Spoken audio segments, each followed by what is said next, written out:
सतनाम श्री वाहिगुरु जी। पाठ तृतीय अध्याय प्रारंभ। पाठ हुण पंडित हरदयाल जी सार किताबली नामी ग्रंथ का तीसरा अध्याय प्रारंभ करते हैं। अर्थात पहले अध्याय विच धर्म का विषय निरूपण किया है, दूसरे अध्याय विच गुरु की उपमा की है, अते हुण तीसरे अध्याय विच विद्या की उपमा, विद्या की प्राप्ति, विद्या का फल निरूपण करनगे। दोहरा विद्या वर्णे तीसरे। हे भाई, सार किताबली के तीसरे अध्याय विच पंडित हरदयाल जी विद्या का वर्णन करते हैं। छंद 28 महान। इस अध्याय दे कुल 28 छंद मनना करो, जानना करो। विद्या पात्र अपात्र पून। इस अध्याय विच पंडित हरदयाल जी विद्या का पात्र अधिकारी अति अपात्र अनअधिकारी का स्वरूप वर्णन करनगे। पुन फिर वृद्धा वृद्ध निदान। जो विद्या है ये वृद्ध वधदी किवें है अति अवृद्ध घटदी किवें है, यह निदान कारण लिखणगे या अनमय करके विद्या पात्र वृद्ध। विद्या पात्र अधिकारी जगियासू नूं देण करके वृद्ध वधदी है अते विद्या अपात्र वृद्ध। विद्या अनअधिकारी नूं देण करके अवृद्ध फलीभूत नहीं हुंदी। फिर जिन्हां कारणों करके विद्या प्राप्त होंदी है ओह निदान कारण भी इस अध्याय विच कथन करनगे, या निदान विद्या का अंत किवें हुंदा है वह भी दसणगे। हुण सवाल ये पैदा हुंदा है, ये विद्या अधिकारी पुरुष नूं फलीभूत करके अनअधिकारी पुरुष नूं निष्फल किस प्रकार हुंदी है। उत्तर विच पंडित हरदयाल जी दसदे ने, सवैया यह वेद को ज्ञान सो जानन के। हे भाई, यह वेदां दा ज्ञान श्रेष्ठ जानकारी रखण वाले शांत चित आस्तिक श्रद्धालु पुरखां दे अंतःकरण विचों देह आदिक दा धन आदिक दा अभिमान मदाद विकार विनाशे। मान मद हंकार काम क्रोध आदिक विकारां नूं विनाशे नाश कर दिंदा है। उनके चित नीचन को बहु बोध। फिर कई नीच अनअधिकारी नास्तिक पुरखां नूं ओही वेदां दा ज्ञान उल्टा पै जाता है अते उन्हां दे हिरदे अंदर मद अभिमान विकार निवासे। काम क्रोध लोभ मोह मद हंकार विकार अते देह धन विद्या आदि दा अभिमान मान निवासे टिकाणा कर लैंदा है। भाव श्रेष्ठ अधिकारी नूं ही विद्या फलीभूत हुंदी है अते कुपात्र नूं विद्या फलीभूत नहीं हुंदी, सगों माड़ा फल मिलता है। क्योंकि विद्या पढ़ के विकारां दा त्याग करना सीगा, पर इस तो उल्ट विद्या पढ़ के सगों विकार चित विच धारण कर लए। इस बाबत एक दृष्टांत है। एक बार एक दुकानदार दी हट्टी दे अंदर शाम नूं बिल्ली वड़ गई। दुकानदार ने अपने पुत्र नूं कहा कि हे पुत्र, तो इस बिल्ली नूं बाहर कढ़ के ते दुकान नूं जिंदरा ला के आ जावीं, मैं हुण चलिया हाँ। ਮਤਾਂ ਕਿਤੇ ਬਿੱਲੀ ਅੰਦਰ ਮਸਾਲਿਆਂ ਵਾਲੇ ਬਰਤਨ ਆਦਿਕ ਭੰਨ ਦੇਵੇ। ਇਹ ਕਹਿ ਕੇ ਪਿਤਾ ਚਲਿਆ ਗਿਆ। ਪਿੱਛੋਂ ਇੱਕ ਊਠ ਵਾਲਾ ਮਨੁੱਖ ਊਠ ਲੈ ਕੇ ਆ ਗਿਆ। ਉਸਨੇ ਕਿਹਾ ਕਿ ਬਾਹਰ ਬਰਸਾਤ ਦਾ ਮੌਸਮ ਬਣਿਆ ਹੋਇਆ ਹੈ, ਤੂੰ ਮੇਰੇ ਕੋਲੋਂ 4 ਪੈਸੇ ਲੈ ਲਾ ਤੇ ਮੈਨੂੰ ਆਪਣੀ ਹੱਟੀ ਵਿੱਚ ਊਠ ਬੰਨ੍ਹ ਲੈਣ ਦੇ। ਲੜਕੇ ਨੇ ਪੈਸਿਆਂ ਦੇ ਲਾਲਚ ਵਿੱਚ ਆ ਕੇ ਉਸ ਦਾ ਊਠ ਅੰਦਰ ਬੰਨ੍ਹ ਲਿਆ। ਊਠ ਦੀ ਉੱਚੀ ਗਰਦਨ ਸੀਗੀ, ਜਿੱਧਰ ਸਿਰ ਕਰੇ ਉਧਰੋਂ 5-7 ਭਾਂਡੇ ਭੰਨ ਕੇ ਮਸਾਲਾ ਰੋੜ ਦੇਵੇ। ਥੋੜਾ ਜਿਹਾ ਪੈਰ ਹਿਲਾਵੇ ਤਾਂ ਹੇਠਾਂ ਪਈਆਂ ਦਾਲਾਂ ਤੱਕ ਡੋਲ ਦੇਵੇ। ਇਉਂ ਦੁਕਾਨ ਦਾ ਸਾਰਾ ਸਮਾਨ ਹੀ ਉਹਨੇ ਖਿਲਾਰ ਦਿੱਤਾ। ਜਦੋਂ ਸਵੇਰ ਵੇਲੇ ਪਿਤਾ ਆਇਆ ਤੇ ਜਦੋਂ ਉਸਨੇ ਜਿੰਦਰਾ ਖੋਲ ਕੇ ਦੇਖਿਆ ਤਾਂ ਸਾਰੀ ਹੱਟੀ ਉਜੜੀ ਪਈ ਹੈ। ਮਸਾਲੇ ਦਾਲਾਂ ਦੇ ਖਿਲਰੀਆਂ ਪਈਆਂ ਨੇ। ਇਹ ਵੇਖ ਕੇ ਬਹੁਤ ਹੈਰਾਨ ਹੋਇਆ ਅਤੇ ਆਪਣੇ ਪੁੱਤਰ ਨੂੰ ਕਹਿਣ ਲੱਗਾ, ਇਹ ਮੂਰਖ, ਇਹ ਤੂੰ ਕੀ ਕਰ ਦਿੱਤਾ ਹੈ? ਤੈਨੂੰ ਅੰਦਰੋਂ ਬਿੱਲੀ ਕੱਢਣ ਲਈ ਕਿਹਾ ਸੀ, ਪਰ ਉਲਟਾ ਤੂੰ ਅੰਦਰ ਊਠ ਬੰਨ੍ਹ ਲਿਆ ਤੇ ਸਾਰੀ ਦੁਕਾਨ ਦਾ ਨੁਕਸਾਨ ਕਰਾ ਲਿਆ। ਦਾ ਦ੍ਰਿਸ਼ਟਾਂਤ ਇਸੇ ਪ੍ਰਕਾਰ ਗੁਰੂ ਰੂਪੀ ਪਿਤਾ ਜਗਿਆਸੂ ਰੂਪ ਪੁੱਤਰ ਨੂੰ ਜਣਾਉਂਦੇ ਨੇ ਕਿ ਇਹ ਪੁੱਤਰ, ਤੂੰ ਵਿਦਿਆ ਪੜ੍ਹ ਕੇ ਆਪਣੀ ਬੁੱਧ ਰੂਪ ਹੱਟੀ ਤੋਂ ਮਮਤਾ ਰੂਪ ਬਿੱਲੀ ਬਾਹਰ ਕੱਢਣੀ ਹੈ। ਜਿਹੜੇ ਤਾਂ ਸ੍ਰੇਸ਼ਟ ਅਧਿਕਾਰੀ ਨੇ ਉਹ ਆਪਣੇ ਅੰਦਰੋਂ ਮਮਤਾ ਰੂਪ ਬਿੱਲੀ ਬਾਹਰ ਕੱਢ ਦਿੰਦੇ ਨੇ, ਪਰ ਜਿਹੜੇ ਅਨਧਿਕਾਰੀ ਪੁਰਖ ਨੇ ਉਹਨਾਂ ਨੇ ਮਮਤਾ ਰੂਪ ਬਿੱਲੀ ਬਾਹਰ ਕੀ ਕੱਢਣੀ ਸੀ, ਸਗੋਂ ਉਲਟਾ ਉਹ ਅਭਿਮਾਨ ਰੂਪ ਊਠ ਵੀ ਅੰਦਰ ਲਿਆ ਕੇ ਬੰਨ੍ਹ ਲੈਂਦੇ ਨੇ। ਜੋ ਦੈਵੀ ਸੰਪਦਾ ਰੂਪ ਭਾਂਡੇ ਭੰਨ ਦਿੰਦਾ ਹੈ, ਕਰੁਣਾ, ਮਦਤਾ, ਮੈਤਰੀ ਤੇ ਉਪੇਖਿਆ ਰੂਪ ਦਾਲਾਂ ਡੋਲ ਦਿੰਦਾ ਹੈ ਤੇ ਸਤ ਸੰਦੋਗ, ਦਇਆ, ਧਰਮ, ਵਿਚਾਰ ਰੂਪ ਮਸਾਲੇ ਖਿਲਾਰ ਦਿੰਦਾ ਹੈ। ਆਚੀ ਅੰਮ੍ਰਿਤ ਜਾਸ ਹਲਾਹਲ ਹਵੈ ਦ੍ਰਿਸ਼ਟਾਂਤ ਰੂਪ ਵਿੱਚ ਕਥਨ ਕਰਦੇ ਨੇ ਕਿ ਜਿਵੇਂ ਅੰਮ੍ਰਿਤ ਆਚ ਛਕਣ ਪੀਣ ਤੋਂ ਅਮਰ ਹੋਣ ਦੀ ਬਜਾਏ ਜਿਸ ਮਨੁੱਖ ਨੂੰ ਜ਼ਹਿਰ ਰੂਪ ਹੋ ਜਾਵੇ, ਨਹਿ ਔਖਦ ਵੈਦ ਨਹੀਂ ਕਸ਼ਤਾ ਸੇ, ਫਿਰ ਨਾ ਹੀ ਉਸਦੀ ਕੋਈ ਦਵਾਈ ਬੂਟੀ ਹੁੰਦੀ ਹੈ ਤੇ ਨਾ ਹੀ ਕੋਈ ਵੈਦ ਹਕੀਮ ਉਸ ਨੂੰ ਕੁਝ ਕਰ ਸਕਦਾ ਹੈ।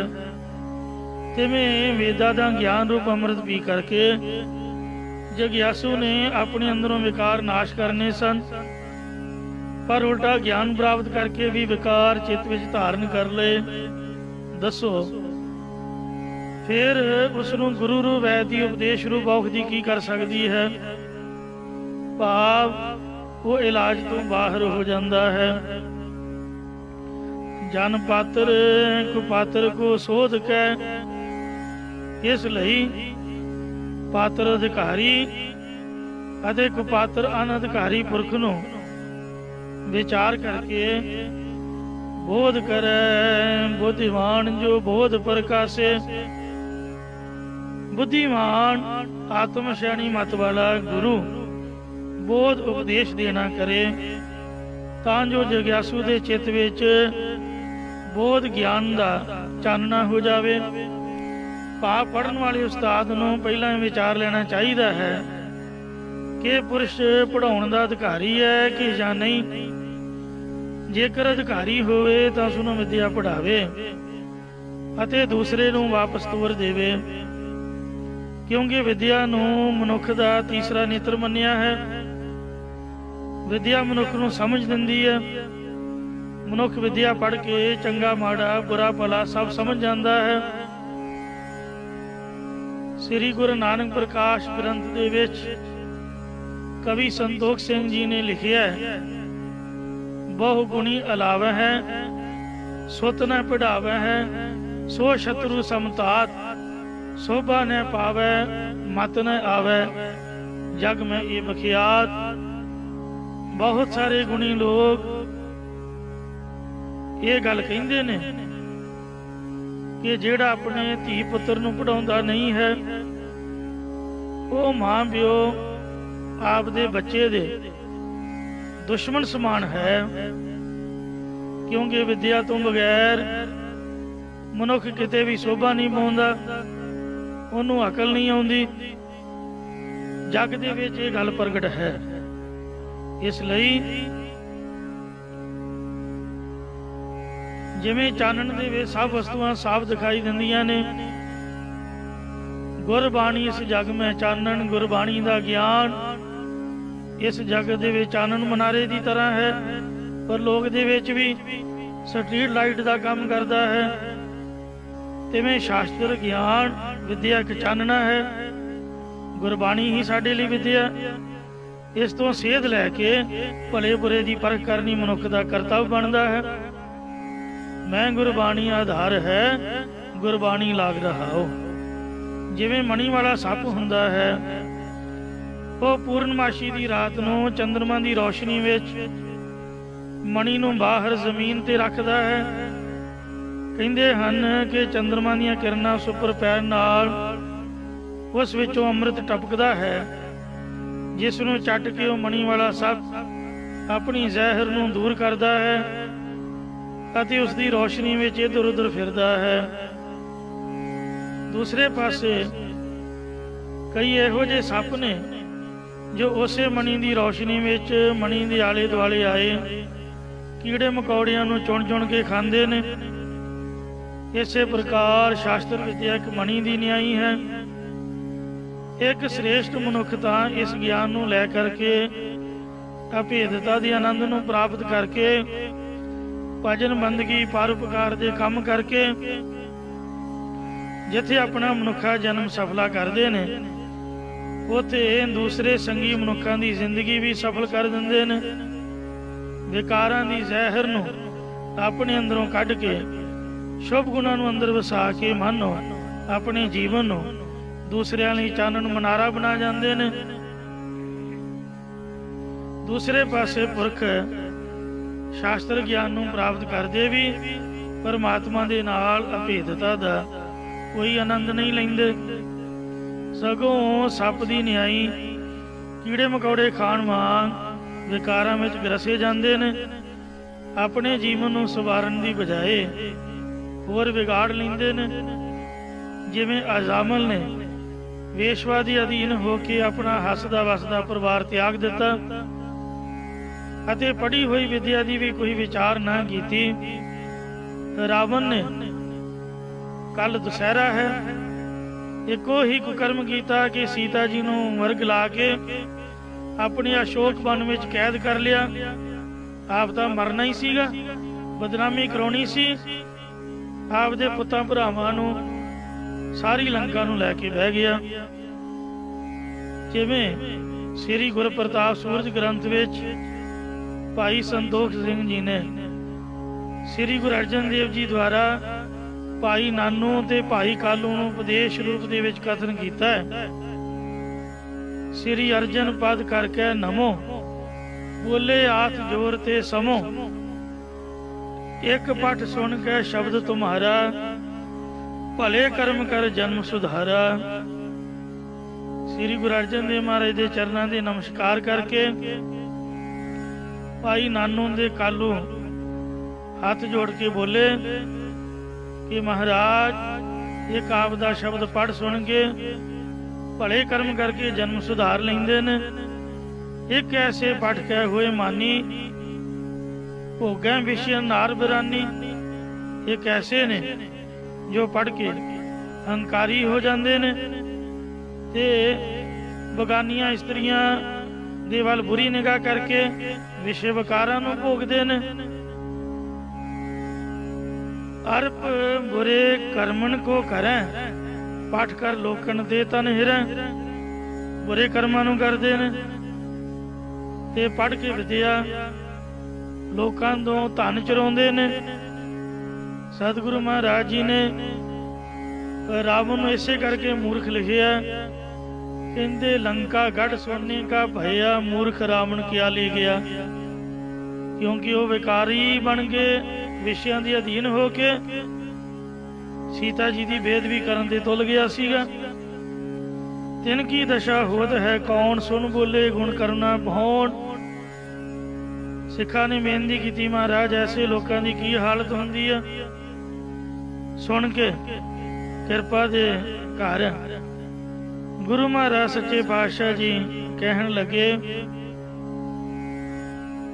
पठे सुने जे हित कल्याण, शुभ कर्मी के करें गुजरान। जेड़े पढ़ते ने सुनते ने विद्या आपदी कल्याण हित शुभ कर्म करते ने जां गुजारा करते ने, अर्थ लखें दुर्मत को त्यागें, सतनाम सिमरन अनुरागें, अर्थां नूं समझदे ने, खोटी मत नूं त्यागदे ने, सतनाम वाहिगुरु जी दे सिमरन विच लग जांदे ने, प्रेम करदे ने। तिनको जन्म मरण मिट जाए, गुर समीपता सो नर पाए। तिन्हां दा जमन मरण दा गेड़ा मिट जांदा, हर गुरु जी दी समीपता मनुख पाउंदे ने। पठे लेन धन को धर लोभा, करें कुकर्मन प्राप्त शोभा। कई पढ़ते ने लोभ लालच धार के धन लैन वास्ते, जिवें अजकल दे वकील घट तो घट 50,000 उन्हां दी फीस है। कहंदे की करिए बाबा जी, बच्चों नूं भुखे मार दईए, पढ़ाइए ना, किराया कित्थों देना। साडे मुहाली चंडीगढ़ का 60-60,000 रुपया किराया। वकील हुण आम मेरे वांगू आम निक्के जे कमरे थोड़ा रहूगा, जिथे उहदा स्टैंडर्ड है 60,000 रुपया किराया ते 40,000 बच्चों दी फीसां, लख तां यही हो गया। गड्डी दा तेल पानी, जेड़े कैबिन च बह के उन्हें काम करना, गौरमेंट का खर्चा जिहड़ा परमिट लैंदे ने। दसो जी की करिए। आ जिहड़े डॉक्टर ने MBBS दी घट तो घट भी 50 लाख रुपया डोनेशन है श्रोमणी कमेटी दे गुरु रामदास हॉस्पिटल दे विच भी। जिहड़ियां मैंबरां दीयां रिजर्व सीटां ने 35-35 लाख तां ओह लैके बच्चों नूं सीटां दे रहे ने। अजे श्रोमणी कमेटी साडी धार्मिक संस्था है, जिहदे कोल पैसे का कोई घाटा नहीं। पंजाब सरकार के बराबर उहदा बजट है। पंजाब सरकार कोल तां तनख्वाह नहीं दित्तियां जांदियां आपदे कर्मचारियों दियां। ये श्रोमणी कमेटी लुडियां मचा रही है। अन्ना पैसा गुरु दी गोलक दा माफ करना, जिस करके साडे लोकां दी मत मारी हुई है। बच्चों नूं फ्री पढ़ाउण दी बजाय उल्टा आपां 50 लाख रुपया डोनेशन रखी हुई है MBBS दी। जदों बच्चा पढ़ के होस्टल का खर्चा, पढ़ाई का, रहन बहन, खाण पीण का, डॉक्टर बन के साडे विच आऊगा ते की वो भली गुजारूगा? ताई आउंदे वो गुरदे वेच आ करोना दे विच कईयां ने टीके ला करके ते चंगे भले बंदे मार के उन्हां दे पार्ट्स वेच दिते। ताइयों दा वो लोग ये काम करते हैं। तहसीलदार दी जिहड़ी फीस है 1 करोड़ रुपया है गौरमेंट दी, जिन्हें तहसीलदार लगना, यानी 1 करोड़ रुपया रिश्वत दियो माल मंत्री नूं, फिर तहसीलदार लगो। पटवारी दी 50 लाख रुपया ते आम जिहड़े बंदे ने उन्हां दी 10-10 लाख रुपया। आ कनैक्टर रखे ने, उन्हां कनैक्टरां ने 2.5 3 लाख रुपया 5 लाख रुपया दिता है। दसो की भली गुजारनगे? आ जिहड़े ठेकेदार ने, इंजीनियर ने, पिछों करोड़ रुपया आउंदा, सड़क के उपर मसाइयां जे लाख रुपया लगे, क्योंकि रस्ते दे विच खाण वाले बहुत ने, वो भी की करन। तो इस तरह विद्या नूं लोकां ने पैसे इकट्ठे करने वास्ते केवल वरतिया होया है। ते कई मेरे वर्गे मूर्ख करे कुकर्मन प्राप्त शोभा, कुकर्म करते ने ते कई शोभा वडियाई वास्ते पढ़ते ने।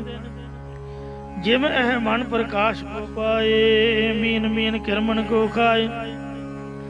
जिवें मणी वाला सप पुन्नियां दी रात नूं मणी बाहर कढ के रखदा, उहदे प्रकाश हेठ चुन चुन के कीड़े मकौड़े खांदा है, तिम तिन नर की कृत पछानो, पाठ सुनाई ले दरब महानो। तिवें उन्हां मनुखां दी किरत पहचानो, वो विद्या नूं पढ़ के सुन के ते धन लैके आप दा गुजारा करदे ने। करें को कर्म भोग तरे पर को। जिन्ने अमीर बंदे ने रिश्वतखोर ने, वो शराबां कबाबां वेसवागामी कुकर्मां नूं भोगदे, पर इस्त्रियां दे नाल वे विचार करदे। सिमरन सतनाम सुबर को, श्रेष्ठ सतनाम वाहिगुरु दा सिमरन नहीं करदे। नरक सिधारे गुर ना सहाय, गुरु उन्हां दी सहायता नहीं करदा, जिस करके वो नरकां दे विच जांदे ने। बिन सहायता बहुत दुख पाए, बिना सहायता तो बहुते दुख पाउंदे ने। महापुरख संत ਗਿਆਨੀ ਕਰਤਾਰ ਸਿੰਘ ਜੀ ਖਾਲਸਾ ਭਿੰਡਰਾਂ ਵਾਲਿਆਂ ਨੇ ਖਾਲਸਾ ਜੀਵਨ ਪੋਥੀ ਦੇ ਵਿੱਚ ਵਿਦਿਆ ਦੀ ਪੜ੍ਹਾਈ 3 ਪ੍ਰਕਾਰ ਦੀ ਲਿਖੀ ਹੈ। ਇੱਕ ਤਾਂ ਹੈ ਹੱਡ ਖਾਣ ਦੀ ਤਰ੍ਹਾਂ, ਜਿਸ ਤਰ੍ਹਾਂ ਕੁੱਤਾ ਹੱਡੀ ਨੂੰ ਮੂੰਹ ਮਾਰਦਾ, ਉਹਦੇ ਦੰਦਾਂ 'ਚੋਂ ਖੂਨ ਨਿਕਲਦਾ, ਉਹਦੇ ਸਵਾਦ ਦੇ ਵਿੱਚ ਉਹ ਮਸਤ ਰਹਿੰਦਾ। ਇਉਂ ਜਿਹੜੇ ਵਿਦਿਆ ਪੜ੍ਹ ਕੇ ਹੰਕਾਰ ਕਰਦੇ ਨੇ ਤੇ ਰਿਸ਼ਵਤਖੋਰ ਹਨ। ਇੱਕ ਸੈਨ ਕਰਨ ਦੇ ਘੱਟ ਤੋਂ ਘੱਟ 500 ਰੁਪਇਆ ਲੈਂਦੇ ਨੇ। ਜਿਹੜੇ ਪਟਵਾਰੀ ਨੇ ਉਹਨਾਂ ਨੇ 5-5, 10-10 ਹਜ਼ਾਰ ਰੁਪਇਆ ਫੀਸ ਰੱਖੀ ਹੋਈ ਹੈ ਰਜਿਸਟਰੀ ਦੇ ਸੈਨਾਂ ਦੇ। ਕਹਿੰਦੇ ਕਰੋੜ ਦੀ ਰਜਿਸਟਰੀ ਹੈ, ਸਾਨੂੰ ਵੀ ਕੁਛ ਦਿਓ, ਅਸੀਂ ਚਿੱਟੇ ਕੱਪੜੇ ਕਿੱਥੋਂ ਪਾਉਣੇ ਨੇ, ਅਸੀਂ ਗੱਡੀਆਂ 'ਚ ਤੇਲ ਕਿੱਥੋਂ ਪਾਉਣਾ। ਉਹ ਹੱਡ ਖਾਣ ਦੀ ਤਰ੍ਹਾਂ ਹੈ। ਤੇ ਸਾਧ ਸੰਗਤ ਜੀਓ, ਇੱਕ ਹੈ ਮਗਜ ਖਾਣ ਦੀ ਤਰ੍ਹਾਂ। ਜਿਵੇਂ ਮਗਜ ਖਾ ਕੇ ਤਾਕਤ ਮਿਲਦੀ ਹੈ, ਇਉਂ ਵਿਦਿਆ ਪੜ੍ਹ ਕੇ ਤੇ ਰੱਬ ਦਾ ਭਜਨ ਕਰਨਾ, ਸਿਮਰਨ ਕਰਨਾ, ਇਹ ਤਾਕਤ ਲੈਣ ਦੀ ਤਰ੍ਹਾਂ ਹੈ। ਇੱਕ ਹੈ ਮਾਸ ਖਾਣ ਦੀ ਤਰ੍ਹਾਂ। ਜਿਵੇਂ ਕੁੱਤਾ ਮਾਸ ਖਾਂਦਾ ਹੈ, ਇਸ ਪ੍ਰਕਾਰ ਕਈ ਵਿਦਿਆ ਪੜ੍ਹ ਕੇ ਲੋਭ ਲਾਲਚ ਕਰਦੇ ਨੇ, ਆਪਦੇ ਪੇਟ ਦਾ ਗੁਜ਼ਾਰਾ, ਆਪਦੇ ਟੱਬਰ ਦਾ ਗੁਜ਼ਾਰਾ ਹੀ, ਕੋਈ ਪਰਉਪਕਾਰ ਨਹੀਂ, ਭਲਾ ਨਹੀਂ। ਸਤਿਗੁਰੂ ਜੀ ਨੇ ਲਿਖਿਆ, ਵਿਦਿਆ ਵਿਚਾਰੀ ਤਾਂ ਪਰਉਪਕਾਰੀ, ਜਾਂ ਪੰਚ ਰਾਸੀ ਤਾਂ ਤੀਰਥਵਾਸੀ। ਅੱਗੇ ਹੁਣ ਵਿਦਿਆ ਦੇ ਕੁਝ ਨਿਯਮ ਕਥਨ ਕਰਦੇ ਨੇ। ਸੋਰਠਾ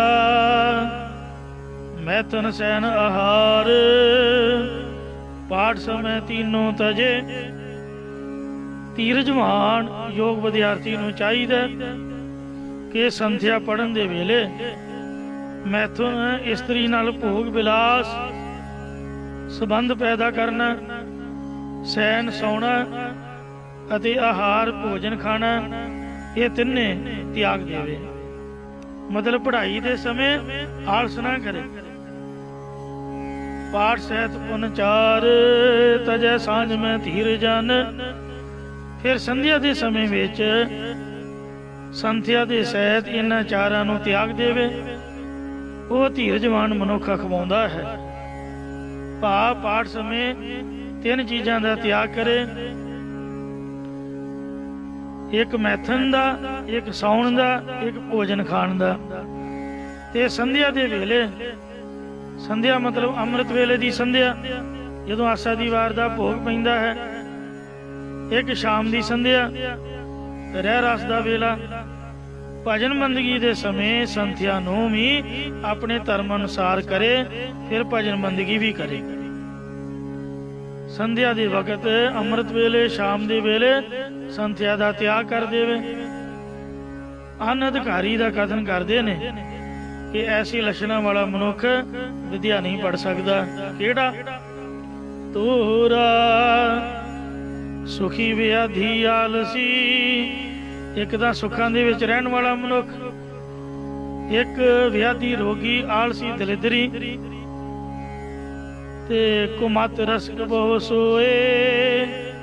एक खोटी मत वाला, एक रसिक रसिया भाव खाण पीण दे बहुते स्वादां विच रसिया होया अते जो बहुत सौंदा है।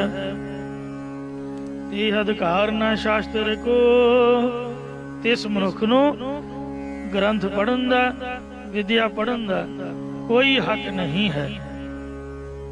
ਖਟ ਦੋਖੀ ਜਨ ਜੋਏ, ਜਿਸ ਮਨੁੱਖ ਵਿੱਚ ਇਹ 6 ਦੋਸ਼ ਦੇਖੇ ਜਾਂਦੇ ਹਨ।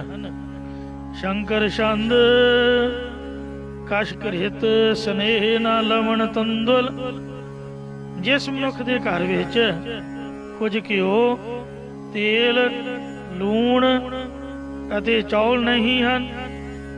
ਤਕਰ ਧਾਮ ਨਾ ਦਾਮ, ਲੱਸੀ ਤੱਕ ਵੀ ਨਹੀਂ ਹੈ। ਅਤੇ ਇਹਨਾਂ ਨੂੰ ਖਰੀਦਣ ਵਾਸਤੇ ਘਰ ਦੇ ਵਿੱਚ ਕੋਈ ਦਮੜਾ ਪੈਸਾ ਧੇਲਾ ਵੀ ਨਹੀਂ ਹੈ। ਜਾਂ ਸੰਚਰੀ ਜੇ ਚਿਤ ਚਿੰਤਾ, ਫਿਰ ਜਾਂ ਇਹਨਾਂ ਉਪਰੋਕਤ ਕਥਨ ਕੀਤੇ ਪਦਾਰਥਾਂ ਨੂੰ ਸੰਚਰੀ ਇਕੱਤਰ ਕਰਨ ਦੀ ਜਿਸ ਮਨੁੱਖ ਦੇ ਚਿੱਤ ਵਿੱਚ ਚਿੰਤਾ ਲੱਗੀ ਹੋਈ ਹੈ। ਧਾਮ ਕੀ ਦੁੱਖ ਧਾਮ, ਉਹ ਘਰ ਕੀ ਹੈ? ਬਲਕਿ ਦੁੱਖਾਂ ਦਾ ਹੀ ਘਰ ਹੈ। ਭਈ ਨਾਸ ਪ੍ਰਾਕਾ ਗਾਮ ਕੀ ਬੁੱਧ, ਪ੍ਰਾਕਾ ਗਾਮ ਪਾਠ ਵੈਸੇ ਇਕੱਠਾ ਹੈ, ਜੇ ਸੰਧੀ ਛੇਦ ਕਰੋ ਪ੍ਰਾਕ ਅਗਾਮ ਕੀ ਬੁੱਧ। ਇਸੇ ਚਿੰਤਾ ਕਰਕੇ ਉਸ ਮਨੁੱਖ ਦੀ ਪ੍ਰਾਕ ਪੂਰਬਲੀ ਅਤੇ ਅਗਾਮ ਅੱਗੇ ਹੋਣ ਵਾਲੀ ਸਾਰੀ ਮਤ ਨਾਸ਼ ਹੋ ਜਾਂਦੀ ਹੈ ਜਾਂ ਨਾਸ਼ ਹੋ ਗਈ ਹੈ। ਮੂੜ ਮੋਹਿਓ ਬਾਮ, ਉਹ ਮੂਰਖ ਮਨੁੱਖ ਆਪਣੀ ਬਾਮ ਇਸਤਰੀ ਦਾ ਮੋਹਿਆ ਇਹਨਾਂ ਦੁੱਖਾਂ ਨੂੰ ਸਹਾਰਦਾ ਹੈ।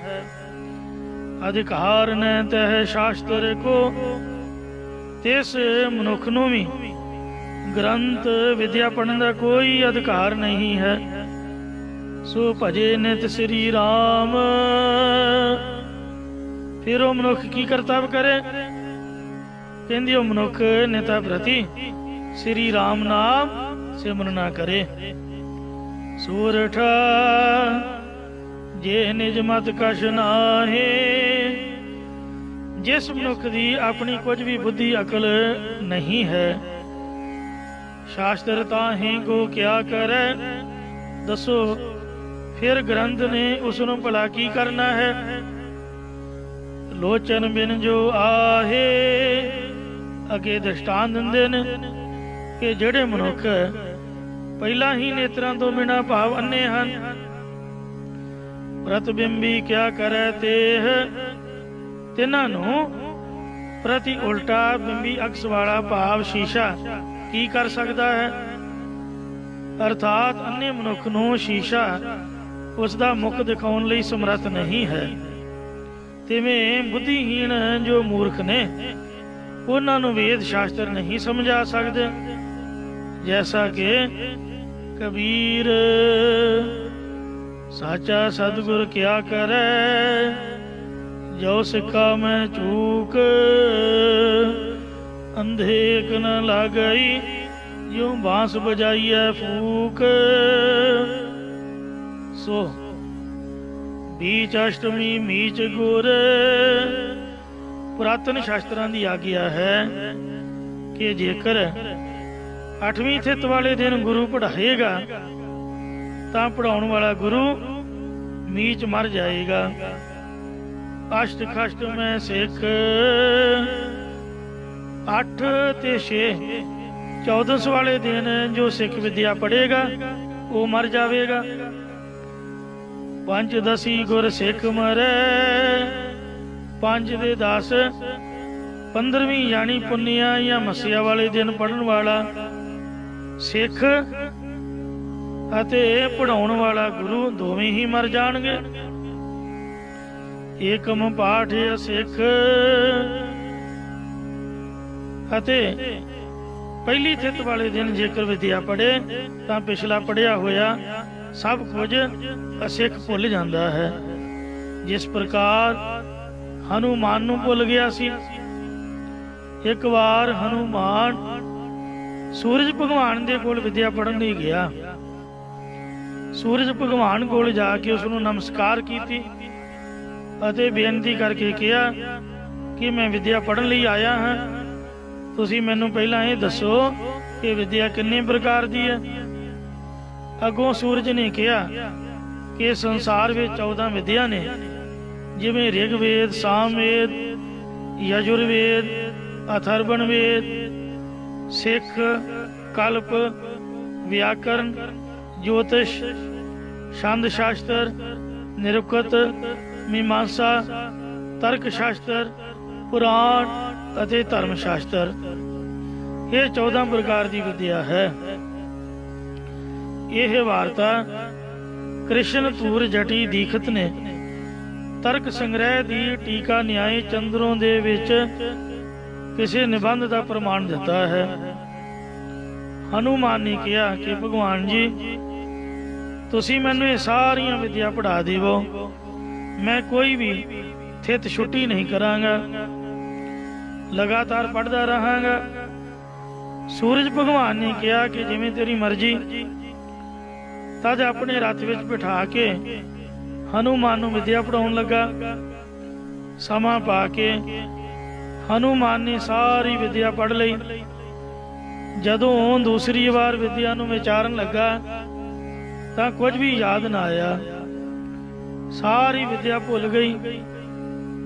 ਚਿੱਤ ਵਿੱਚ ਸੋਚਣ ਲੱਗਾ ਕਿ ਕੀ ਕਾਰਨ ਹੋ ਗਿਆ, ਸਾਰੀ ਵਿਦਿਆ ਅਨਪੜ੍ਹੀ ਜਿਹੀ ਹੋ ਗਈ ਹੈ, ਮੇਰੀ ਸਾਰੀ ਮਿਹਨਤ ਖੂਹ ਵਿੱਚ ਪੈ ਗਈ ਹੈ। ਤਦੋਂ ਸੂਰਜ ਭਗਵਾਨ ਦੇ ਕੋਲ ਗਿਆ ਅਤੇ ਬੇਨਤੀ ਕਰਕੇ ਪੁੱਛਿਆ ਕਿ ਮੈਨੂੰ ਸਾਰੀ ਵਿਦਿਆ ਕਿਉਂ ਭੁੱਲ ਗਈ ਹੈ, ਇਹ ਕੀ ਕਾਰਨ ਹੋਇਆ। ਅੱਗੋਂ ਸੂਰਜ ਭਗਵਾਨ ਨੇ ਕਿਹਾ ਕਿ ਜੋ ਅਧਿਕ ਲਾਲਚ ਕਰਦਾ ਹੈ ਉਸ ਦਾ ਇਹੀ ਹਾਲ ਹੁੰਦਾ ਹੈ। ਇਸ ਵਿੱਚ 2 ਕਾਰਨ ਹਨ। ਇੱਕ ਤਾਂ ਇਹ ਕਿ ਤੂੰ ਮੇਰੇ ਬਰਾਬਰ ਬੈਠ ਕੇ ਵਿਦਿਆ ਪੜ੍ਹੀ, ਤੇ ਦੂਸਰਾ ਇਹ ਕਿ ਤੂੰ ਕਿਸੇ ਵੀ ਥਿਤ ਦੀ ਵਿਚਾਰ ਨਹੀਂ ਕੀਤੀ, ਤੂੰ ਏਕਮ ਵਾਲੇ ਦਿਨ ਵੀ ਵਿਦਿਆ ਪੜ੍ਹਦਾ ਰਿਹਾ, ਇਸੇ ਕਰਕੇ ਤੈਨੂੰ ਸਾਰੀ ਵਿਦਿਆ ਭੁੱਲ ਗਈ ਹੈ। ਹਨੂਮਾਨ ਨੇ ਸੁਣ ਕੇ ਬਹੁਤ ਹੈਰਾਨ ਹੋਇਆ ਅਤੇ ਕਿਹਾ ਕਿ ਤੁਸੀਂ ਮੈਨੂੰ ਫਿਰ ਦੁਬਾਰਾ ਸਾਰੀ ਵਿਦਿਆ ਪੜ੍ਹਾਓ, ਮੈਂ ਦੋਵੇਂ ਅਵਗਿਆ ਹੁਣ ਨਹੀਂ ਕਰਾਂਗਾ। ਸੂਰਜ ਨੇ ਕਿਹਾ ਕਿ ਹੁਣ ਮੇਰਾ ਰੱਥ ਨਹੀਂ ਠਹਿਰਨਾ, ਮੈਂ ਤੈਨੂੰ ਕਿਵੇਂ ਪੜ੍ਹਾਵਾਂਗਾ। ਅੱਗੋਂ ਹਨੂਮਾਨ ਨੇ ਕਿਹਾ ਕਿ ਮੈਂ ਤੁਹਾਡੇ ਰੱਥ ਦੇ ਅੱਗੇ ਪਿੱਛੇ ਨੂੰ ਮੁੱਖ ਕਰਕੇ ਦੌੜਾਂਗਾ, ਇਸ ਤਰ੍ਹਾਂ ਤੁਸੀਂ ਮੈਨੂੰ ਵਿਦਿਆ ਪੜ੍ਹਾਈ ਚੱਲੋ। ਜਦੋਂ ਇਸ ਪ੍ਰਕਾਰ ਨਿਯਮ ਅਨੁਸਾਰ ਵਿਦਿਆ ਪੜ੍ਹੀ ਤਾਂ ਤੁਰੰਤ ਹੀ ਸਾਰੀ ਵਿਦਿਆ ਉਸ ਨੂੰ ਸਫਰਨ ਹੋ ਆਈ। ਸੋ ਜਾਪਦਾ ਇਹ ਹੈ ਕਿ ਪੁਰਾਤਨ ਸ਼ਾਸਤਰਾਂ ਦਾ ਵਿਦਿਆ ਪੜ੍ਹਾਉਣ ਲਈ ਇਹ ਨਿਯਮ ਤਾਂ ਰੱਖਿਆ ਹੋਇਆ ਸੀਗਾ ਕਿ ਜੇਕਰ ਵਿਦਿਆਰਥੀ ਸਦਾ ਪੜ੍ਹਦਾ ਰਹੇਗਾ ਤੇ ਪਿਛਲੀ ਵਿਦਿਆ ਦੀ ਕੋਈ ਵਿਚਾਰ ਨਾ ਕਰੇਗਾ ਤਾਂ ਪਿਛਲੀ ਵਿਦਿਆ ਭੁੱਲ ਜਾਂਦੀ ਹੈ, ਅੱਗਾ ਦੌੜ ਤੇ ਪਿੱਛਾ ਚੌੜ ਵਾਲੀ ਗੱਲ ਹੋ ਜਾਂਦੀ। ਇਸ ਲਈ ਇਹਨਾਂ ਥਿੱਤਾਂ ਦਾ ਉਹਨਾਂ ਡਰ ਰੱਖ ਦਿੱਤਾ ਹੋਏਗਾ ਤਾਂ ਕਿ ਵਿਦਿਆਰਥੀ ਪਿਛਲੀ ਵਿਦਿਆ ਦੀ ਵਿਚਾਰ ਲਏ, ਪਿਛਲੀ ਵਿਦਿਆ ਵੀ ਵਿਚਾਰ ਲਏ ਤੇ ਆਪਣੇ ਵਸਤਰ ਆਦਿਕ ਵੀ ਧੋ ਲਵੇ। ਬਾਕੀ ਇਹ ਗੱਲਾਂ ਹਿੰਦੂ ਮਤ ਮੁਤਾਬਕ ਤੁਹਾਡੇ ਨਾਲ ਸਾਂਝੀਆਂ ਕੀਤੀਆਂ ਨੇ।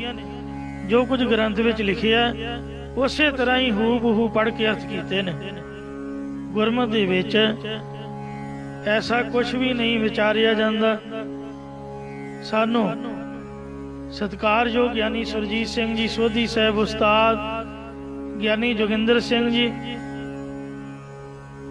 ਗਿਆਨੀ ਦਰਸ਼ਨ ਸਿੰਘ ਜੀ ਡੇਲਾਂ ਵਾਲੇ, ਗਿਆਨੀ ਮਨਜੀਤ ਸਿੰਘ ਜੀ ਆਦਿ ਸ੍ਰੀ ਗੁਰੂ ਗ੍ਰੰਥ ਸਾਹਿਬ ਦੀ ਸੰਥਿਆ, ਸ੍ਰੀ ਦਸਮ ਗ੍ਰੰਥ ਦੀ ਸੰਥਿਆ, ਗੁਰਪ੍ਰਤਾਪ ਸੂਰਜ ਗ੍ਰੰਥ, ਰਾਗੀ ਪੂਰਨ ਸਿੰਘ ਜੀ ਉਸਤਾਦ, ਜਿਨ੍ਹਾਂ ਨੇ ਆਸਾ ਦੀ ਵਾਰਤਾ, ਹਾਰਮੋਨੀਅਮ ਦਾ, ਕੀਰਤਨ ਦਾ ਸਾਰਾ ਸਿਲੇਬਸ ਸੰਪੂਰਨ ਕਰਵਾਇਆ। ਕਿਸੇ ਵੀ ਉਸਤਾਦ ਨੇ ਕੋਈ ਛੁੱਟੀ ਨਹੀਂ ਕੀਤੀ, ਕਿਉਂਕਿ ਗੁਰਦੁਆਰੇ ਛੁੱਟੀ ਹੁੰਦੀ ਨਹੀਂ। ਐਤਵਾਰ ਤਾਂ ਸਗੋਂ ਸੰਗਤ ਜ਼ਿਆਦਾ ਆਉਂਦੀ ਹੈ, ਕਥਾ ਕੀਰਤਨ ਵਿਸ਼ੇਸ਼ ਪ੍ਰੋਗਰਾਮ ਕੀਤਾ ਜਾਂਦਾ, ਛੁੱਟੀ ਦਾ ਕੀ ਮਤਲਬ ਹੋਇਆ। ਕੋਈ ਏਕਮ ਨਹੀਂ, ਕੋਈ ਪੂਰਨਮਾਸ਼ੀ ਦੀ ਛੁੱਟੀ ਨਹੀਂ, सगों मसिया तरन ताਰਨ भरदी है ते पुन्निया नानकसर साहब लगदी है, संगरांद बाबा बुढ़ा साहब हुंदी है। उदों दा विशेष तौर ते उत्थे कथा कीर्तन का प्रोग्राम हुंदा। बाकी रही संथ्या की गल, सोधी जी ने तो कहना भाई 4 दिन मैं किते जाना है या मेरा टाइम नहीं लगना या तुहानू कोई काम पैना ते इउं करो 40 अंग पढ़ लो ते हौली हौली गुरबाणी पाठ दर्शन तो वेख वेख के विश्राम पका के 10-10 अंग रोज पकाउंदे रहना ते 4 दिन पहला ही संथ्या कर लो। इस वास्ते गुरुद्वारे नहीं इस तरह का कोई विचारिया जाता, ये हिंदू मत मुताबक है। ये जो हनुमान बारे गल लिखी है, विद्या बैठ के आऊगी कि भजन नाल आऊगी छेती, मनन वाली गल नहीं है। सो चलो आपां तां एक अध्ययन कर रहे हैं जो ग्रंथ विच लिखिया उन्होंने विचारिया। अगे विद्या पढ़न लई बाहरले सहकारी गुणां दा वर्णन करदे ने।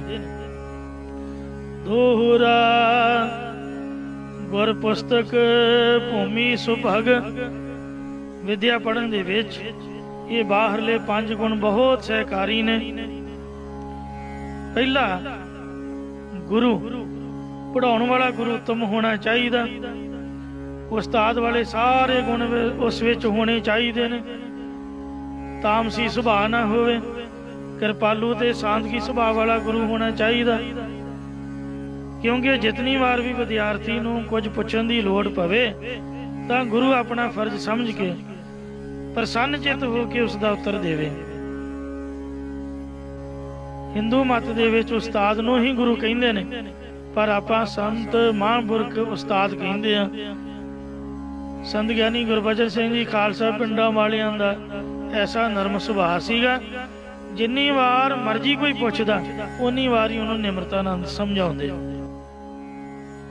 इहो जिहा ना होवे कि जद कोई विद्यार्थी कुछ प्रश्न करे तां अगों उन्हां नूं झिड़कण लग जावे। दूजा पुस्तक, विद्या पढ़न वास्ते पुस्तक भी अपनी होनी चाहिए है। क्योंकि विद्या पढ़न लगिया जो गुरु जो उस्ताद है कुछ गुझे भेजदा दस दिंदा है ते पुस्तक की सुधाई भी हो जाती है। जेकर पुस्तक किसी की होवे तां कदे भी मंग सकदा ते संथा विचाले ही रुक जाएगी।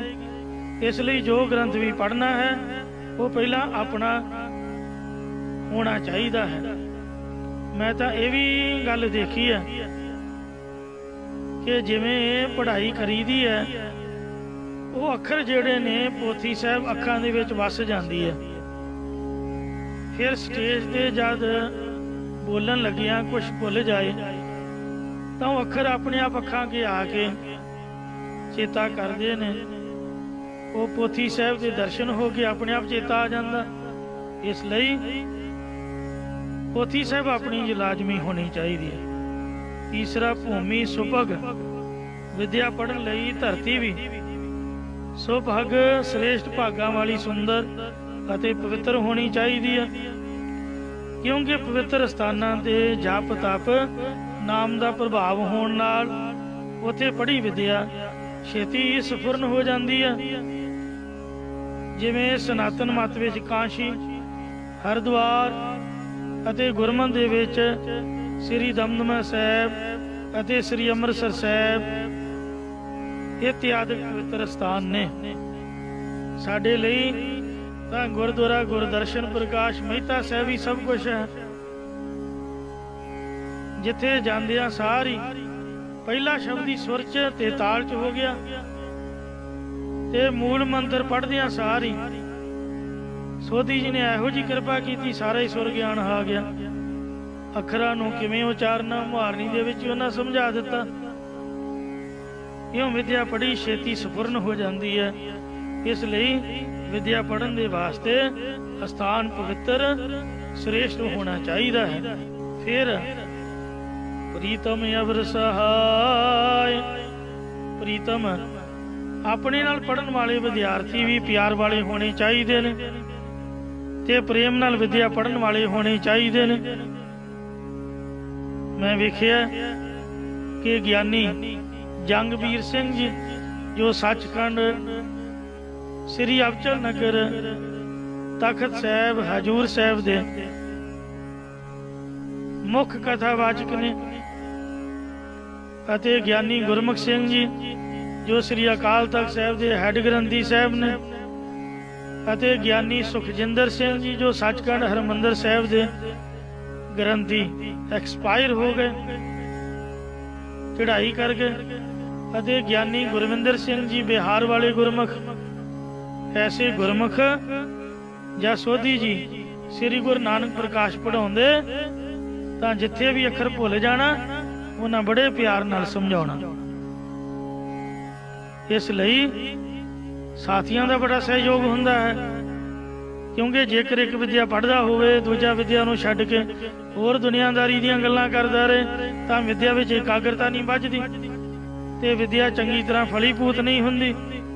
ਇਸ ਲਈ ਨਾਲ ਦੇ ਵਿਦਿਆਰਥੀ ਵੀ ਪਿਆਰ ਵਾਲੇ ਹੋਣੇ ਚਾਹੀਦੇ, ਵਿਦਵਾਨ ਵਿਦਿਆ ਨਾਲ ਪਿਆਰ ਕਰਨ ਵਾਲੇ ਤੇ ਸਮਝ ਵਾਲੇ ਹੋਣੇ ਚਾਹੀਦੇ ਨੇ ਜੋ ਇੱਕ ਵਾਰ ਉਸਤਾਦ ਗੁਰੂ ਤੋਂ ਵਿਦਿਆ ਪੜ੍ਹੀ ਤੇ ਦੂਸਰੀ ਵਾਰ ਆਪਣੇ ਪਿਆਰ ਵਾਲੇ ਸੰਗੀਆਂ ਨਾਲ ਬੈਠ ਕੇ ਵਿਚਾਰ ਲਈ ਜਾਵੇ ਤਦ ਵਿਦਿਆ ਚੰਗੀ ਤਰ੍ਹਾਂ ਆ ਜਾਂਦੀ ਹੈ। ਪੰਜਵਾਂ ਅਵਰ ਸਹਾਏ, ਅਵਰ ਹੋਰ ਬਾਹਰੀ ਸਹਾਇਤਾ ਵੀ ਮਿਲਦੀ ਹੋਵੇ ਭਾਵ ਸਰੀਰ ਦੇ ਨਿਰਵਾਹ ਵਾਸਤੇ ਸਾਬਣ ਤੇਲ ਜਾਂ ਕਿਸੇ ਪੋਥੀ ਕਲਮ ਦਵਾਤ ਆਦਿ ਦੀ ਲੋੜ ਪਵੇ ਤਾਂ ਉਹ ਵੀ ਪ੍ਰਾਪਤ ਹੋ ਜਾਏ। मैं वेखदा रहा कि बाबा ठाकुर सिंह साहब जी सानू साबण तेल खुद आप दिंदे हुंदे, काजू ते बदाम उन्होंने खवाने, आखना तुसी संबड़ बाड़ कर जे विद्या पढ़ जो खाओ आ दुध पियो,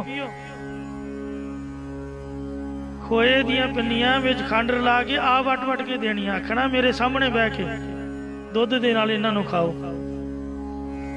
अमृत वेले श्री आनंदपुर साहब ਪੰਜਾਂ ਬਾਣੀਆਂ ਦੇ ਨਿਤਨੇਮ ਤੋਂ ਬਾਅਦ ਜਦ ਮੈਂ ਸੁਦੇ ਸਿੱਧ ਮਹਾਂਪੁਰਖਾਂ ਦੇ ਦਰਸ਼ਨ ਕਰਨ ਗਿਆ ਕਹਿੰਦੇ ਲਿਆ ਬਈ ਸੰਗਿਆ ਬਾਟਾ ਭਰ ਕੇ ਦੇਸੀ ਘਿਓ ਦੀਆਂ ਜਲੇਬੀਆਂ ਦਾ ਲਿਆ ਤੇ ਦੁੱਧ ਗਰਮ ਕਰਕੇ ਲਿਆ। ਮੈਨੂੰ ਸ਼ਰਮ ਆਵੇ, ਮੈਂ ਕਿਹਾ ਜੀ ਨਹੀਂ ਨਹੀਂ। ਕਹਿੰਦੇ ਨਹੀਂ ਤੂੰ ਨਿਤਨੇਮ ਕਰਕੇ ਆ ਫੜ ਖਾ। ਸੋਧੀ ਜੀ ਆਪਦੇ ਪੱਲਿਓਂ ਪੈਸੇ ਖਰਚ ਕੇ ਦਿੱਲੀ ਤੋਂ ਆਵਾਜ਼ਾਂ ਮੰਗਾ ਕੇ ਦਿੰਦੇ। ਚਤਰ ਸਿੰਘ ਜੀਵਨ ਸਿੰਘ ਕੋਲ ਗਿਆਨੀ ਦਦਾਰ ਸਿੰਘ ਨੂੰ ਭੇਜਣਾ ਵੀ ਜਾਓ ਆ ਬੱਚਿਆਂ ਨੂੰ ਨਾਲ ਲੈ ਜਾਓ ਤੇ ਇਹਨਾਂ ਨੂੰ ਸਟੀਕ ਦਿਵਾਉਣਾ। ਗਿਆਨੀ ਜੋਗਿੰਦਰ ਸਿੰਘ ਨੇ ਆਪ ਨਾਲ ਜਾਣਾ ਭਾਸ਼ਾ ਵਿਭਾਗ ਦੇ ਦਫ਼ਤਰ, ਗੁਰ ਇਤਿਹਾਸ ਦੀਆਂ ਪੋਥੀਆਂ ਭਾਈ ਚਮਕੌਰ ਸਿੰਘ ਡਰਾਈਵਰ ਨੂੰ ਕਹਿਣਾ ਗੱਡੀ ਸਟਾਰਟ ਕਰ ਦੇ, ਗੱਡੀ 'ਚ ਰੱਖ ਕੇ ਲਿਆਉਣੀਆਂ ਨੇ। ਇਸ ਵਾਸਤੇ ਜੋ ਗੁਰਦੁਆਰਾ ਗੁਰਦਰਸ਼ਨ ਪ੍ਰਕਾਸ਼ ਮੈਂ ਦਰਸ਼ਨ ਕਰਦਾ ਰਿਹਾ ਮਹਾਂਪੁਰਖਾਂ ਉਸਤਾਦਾਂ ਦੇ, शायद ही किते इहो जिहे उस्ताद मिलन।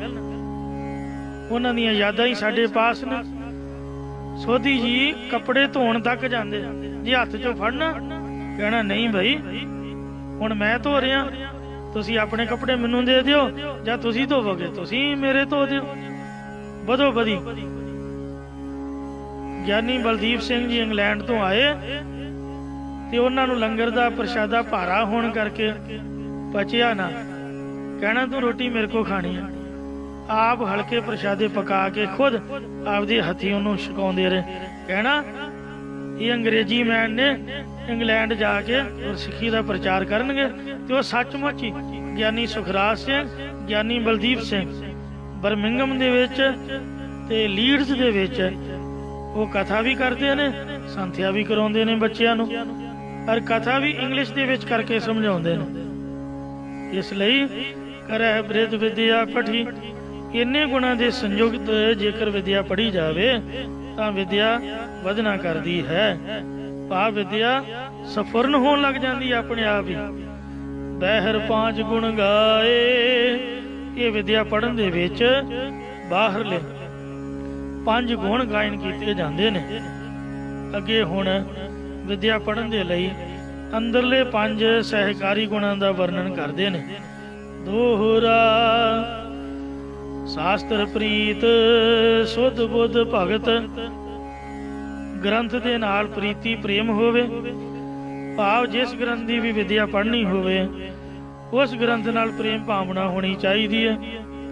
ਅਤੇ ਗ੍ਰੰਥ ਦਾ ਆਪਣੇ ਸਰੀਰ ਨਾਲੋਂ ਵੱਧ ਅਦਬ ਕਰਨਾ ਚਾਹੀਦਾ ਹੈ, ਕਿਉਂਕਿ ਸਤਿਗੁਰਾਂ ਦਾ ਬਚਨ ਹੈ, ਪੋਥੀ ਪਰਮੇਸ਼ਰ ਕਾ ਥਾਨ। ਇਹ ਨਾ ਹੋਵੇ ਨਿਆਣਿਆਂ ਵਾਂਗ ਬਸਤਾ ਹੇਠ ਲੈ ਕੇ ਤੇ ਬਸਤੇ ਉੱਪਰ ਹੀ ਬੈਠਾ ਰਹੇ। ਗ੍ਰੰਥ ਦਾ ਸਤਿਕਾਰ ਕਰਨਾ ਚਾਹੀਦਾ, ਪੋਥੀ ਨੂੰ ਲਮਕਾ ਕੇ ਨਹੀਂ, ਛਾਤੀ ਅੱਗੇ ਕਰਕੇ ਫੜਨਾ ਚਾਹੀਦਾ ਅਤੇ ਹੱਥ ਧੋ ਕੇ ਲਾਉਣੇ ਚਾਹੀਦੇ। ਐਵੇਂ ਮੱਖੀ ਤੇ ਮੱਖੀ ਨਹੀਂ ਮਾਰਨੀ, ਮਤਲਬ ਪੈਨ ਨਹੀਂ ਮਾਰਨਾ ਚਾਹੀਦਾ। ਸੁੱਧ ਬੁੱਧ ਵਿਦਿਆ ਪੜ੍ਹਨ ਦੇ ਲਈ ਵਿਦਿਆਰਥੀ ਦੀ ਬੁੱਧ ਨਿਰਮਲ ਹੋਣੀ ਚਾਹੀਦੀ ਹੈ, ਤਾਂ ਜੋ ਗ੍ਰੰਥਾਂ ਦਾ ਤਾਤਪਰਜ ਅਤੇ ਗੁਰੂ ਦੀ ਵਿਚਾਰ ਨੂੰ ਛੇਤੀ ਸਮਝ ਸਕੇ। ਭਗਤ ਵਿਦਿਆ ਪੜ੍ਹਨ ਵਾਲਾ ਵਿਦਿਆਰਥੀ ਪਰਮਾਤਮਾ ਦੀ ਭਗਤੀ ਵਾਲਾ ਵੀ ਹੋਣਾ ਚਾਹੀਦਾ ਹੈ। ਫਿਰ ਉਦਮ ਵਿਦਿਆ ਪੜ੍ਹਨ ਵਾਲਾ ਵਿਦਿਆਰਥੀ ਉਦਮੀ ਹੋਣਾ ਚਾਹੀਦਾ। ਅੰਮ੍ਰਿਤ ਵੇਲੇ ਉੱਠਣ ਦਾ, ਵਿਦਿਆ ਪੜ੍ਹਨ ਦਾ ਉਦਮੀ ਹੋਣਾ ਚਾਹੀਦਾ। ਰੋਗ ਨਾ ਦੇਹ, ਫਿਰ ਵਿਦਿਆਰਥੀ ਦੀ ਦੇਹ ਨੂੰ ਕੋਈ ਬਿਮਾਰੀ ਨਾ ਲੱਗੀ ਹੋਵੇ, ਭਾਵ ਸਰੀਰ ਅਰੋਗ ਹੋਵੇ, ਤਾਂ ਵਿਦਿਆ ਸਾਵਧਾਨਤਾ ਨਾਲ ਪੜ੍ਹੀ ਜਾ ਸਕਦੀ ਹੈ। ਕਰੈ ਬ੍ਰਿਧ ਵਿਦਿਆ ਪਠੀ ਪੰਜ ਅੰਤਰ ਗੁਣ ਇਹ। ਇਹਨਾਂ ਗੁਣਾਂ ਕਰਕੇ ਵੀ ਵਿਦਿਆ ਪੜ੍ਹੀ ਵਧਣਾ ਕਰਦੀ ਹੈ।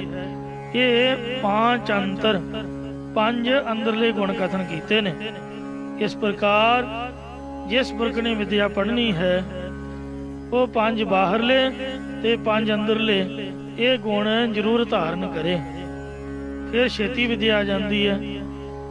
ਅੱਗੇ ਵਿਦਿਆ ਦੀ ਪ੍ਰਾਪਤੀ ਦੇ ਕਾਰਨ ਦੱਸਦੇ ਨੇ। ਦੋਹਰਾ ਗੁਰ ਸੇਵਾ ਵਾ ਧਰਮ ਕਰ।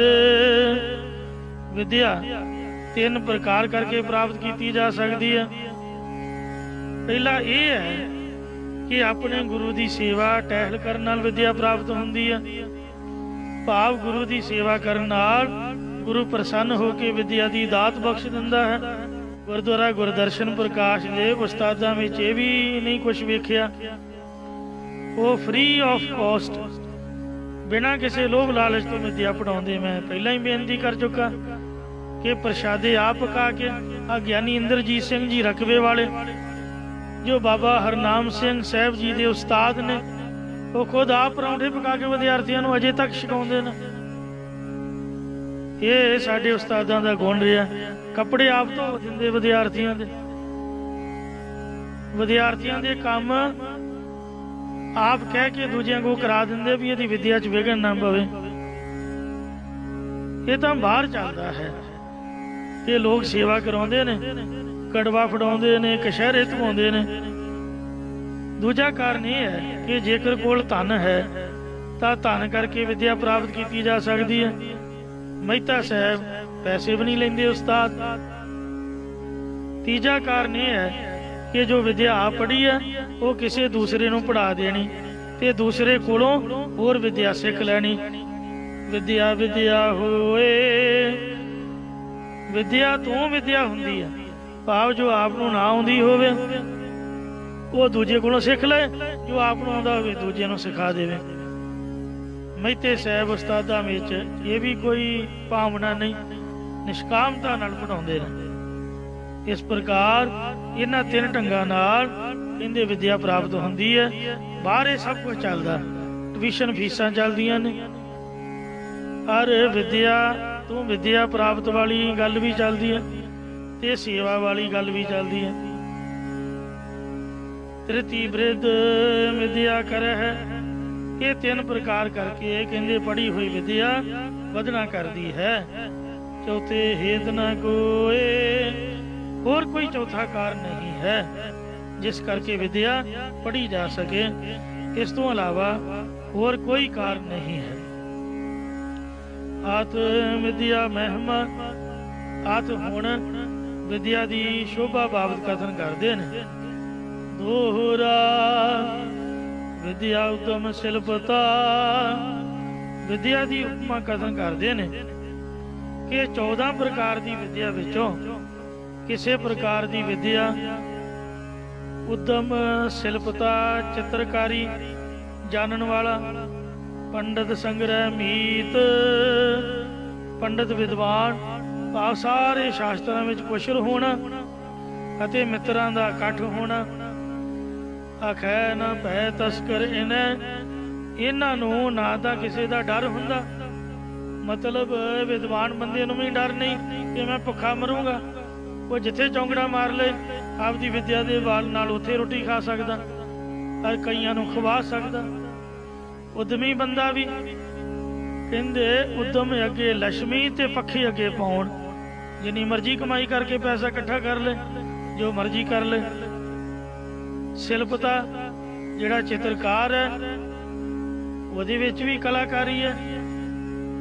ਜਿਹੜਾ ਪੰਡਿਤ ਵਿਦਵਾਨ ਹੈ ਅਤੇ ਜਿਹਦੇ ਬਹੁਤੇ ਮਿੱਤਰ ਨੇ, ਇਹਨਾਂ ਨੂੰ ਕਿਸੇ ਦਾ ਡਰ ਨਹੀਂ ਹੈ ਤੇ ਨਾ ਹੀ ਕੋਈ ਚੋਰ ਚੋਰੀ ਕਰ ਸਕਦਾ ਇਹਨਾਂ ਦੇ ਗੁਣਾਂ ਨੂੰ, ਤੇ ਨਾ ਹੀ ਇਹਨਾਂ ਗੁਣਾਂ ਦਾ ਨਾਸ਼ ਹੁੰਦਾ ਹੈ।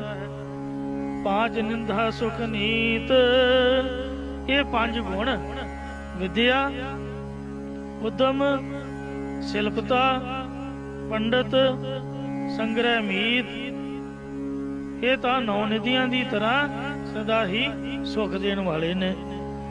ਗੁਪਤ ਪ੍ਰਸ਼ਨ ਅਤੁਲ ਧਨ, ਵਿਦਿਆ ਦੀ ਉਪਮਾ ਕਥਨ ਕਰਦੇ ਨੇ ਕਿ ਵਿਦਿਆ ਗੁਪਤ ਅਲੋਪ, ਪ੍ਰਸ਼ਨ ਹਲਕਾ ਅਤੇ ਅਤੁਲ ਨਾ ਤੋਲੇ ਜਾਣ ਵਾਲਾ ਅਮੋਲਕ ਧਨ ਹੈ। ਵਿਦਿਆ ਨਰ ਬਪ ਜਾਨ, ਵਿਦਿਆ ਨੂੰ ਤਾਂ ਮਨੁੱਖ ਦਾ ਦੂਸਰਾ ਸਰੀਰ ਹੀ ਜਾਣਨਾ ਕਰੋ। ਭਾਵ ਬਾਕੀ ਜੂਨੀਆਂ ਨਾਲੋਂ ਮਨੁੱਖਾ ਸਰੀਰ ਉੱਤਮ ਮੰਨਿਆ ਹੈ, ਤਿਵੇਂ ਵਿਦਿਆ ਨੂੰ ਸਭ ਤੋਂ ਉੱਤਮ ਮੰਨਣਾ ਕਰੋ। ਵਿਦਿਆ ਜਸ ਸੁਖ ਭੋਗ ਦੇ, ਵਿਦਿਆ ਇਨਸਾਨ ਨੂੰ ਵਡਿਆਈ ਦਿੰਦੀ ਹੈ, ਸੁਖ ਦਿੰਦੀ ਹੈ ਅਤੇ ਭੋਗ ਪਦਾਰਥ ਦੇਣਾ ਕਰਦੀ ਹੈ। ਵਿਦਿਆ ਗੁਰ ਗੁਰ ਮਾਨ, ਵਿਦਿਆ ਨੂੰ ਤਾਂ ਗੁਰੂ ਦਾ ਵੀ ਗੁਰੂ ਮੰਨਣਾ ਕਰੋ, ਜਾਂ ਵਿਦਿਆ ਵੱਡੇ ਤੋਂ ਵੱਡਾ ਮਾਣ ਦਿਵਾਉਣਾ ਕਰਦੀ ਹੈ। ਇਹ ਮੰਨਣਾ ਕਰੋ ਕਿ ਵਿਦਿਆ ਹੀ ਮਨੁੱਖਾਂ ਲਈ ਵੱਡਾ ਗੁਰੂ ਹੈ। ਵਿਦਿਆ ਬੰਦ ਪਰਦੇਸ ਮੈਂ, ਵਿਦਿਆ ਪਰਦੇਸ਼ ਬੇਗਾਨੇ ਮੁਲਕ ਦੇ ਵਿੱਚ ਸੰਬੰਧੀਆਂ ਵਾਂਗ ਹੈ।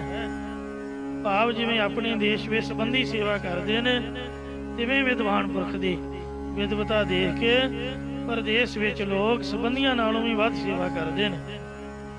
ਵਿਦਿਆ ਦੇਵ ਵਸੇਖ, ਵਿਦਿਆ ਤਾਂ ਵਸੇਖ ਵੱਡਾ ਦੇਵਤਾ ਰੂਪ ਹੈ, ਜਾਂ ਜਿਵੇਂ ਕਿਸੇ ਨੇ ਦੇਵਤਾ ਸਿੱਧ ਕੀਤਾ ਹੁੰਦਾ ਹੈ ਤੇ ਉਹ ਦੇਵਤਾ ਉਸ ਮਨੁੱਖ ਦਾ ਕਾਰਜ ਸੰਵਾਰ ਦਿੰਦਾ ਹੈ, ਤਿਵੇਂ ਵਿਦਵਾਨ ਪੁਰਖਾਂ ਨੇ ਵਿਦਿਆ ਹੀ ਦੇਵਤਾ ਸਿੱਧ ਦੇ ਸਦਰਸ਼ ਮੰਨੀ ਹੈ, ਜੋ ਵਿਦਵਾਨ ਪੁਰਖਾਂ ਦੇ ਸਾਰੇ ਕਾਰਜ ਸੰਵਾਰ ਦਿੰਦੀ ਹੈ।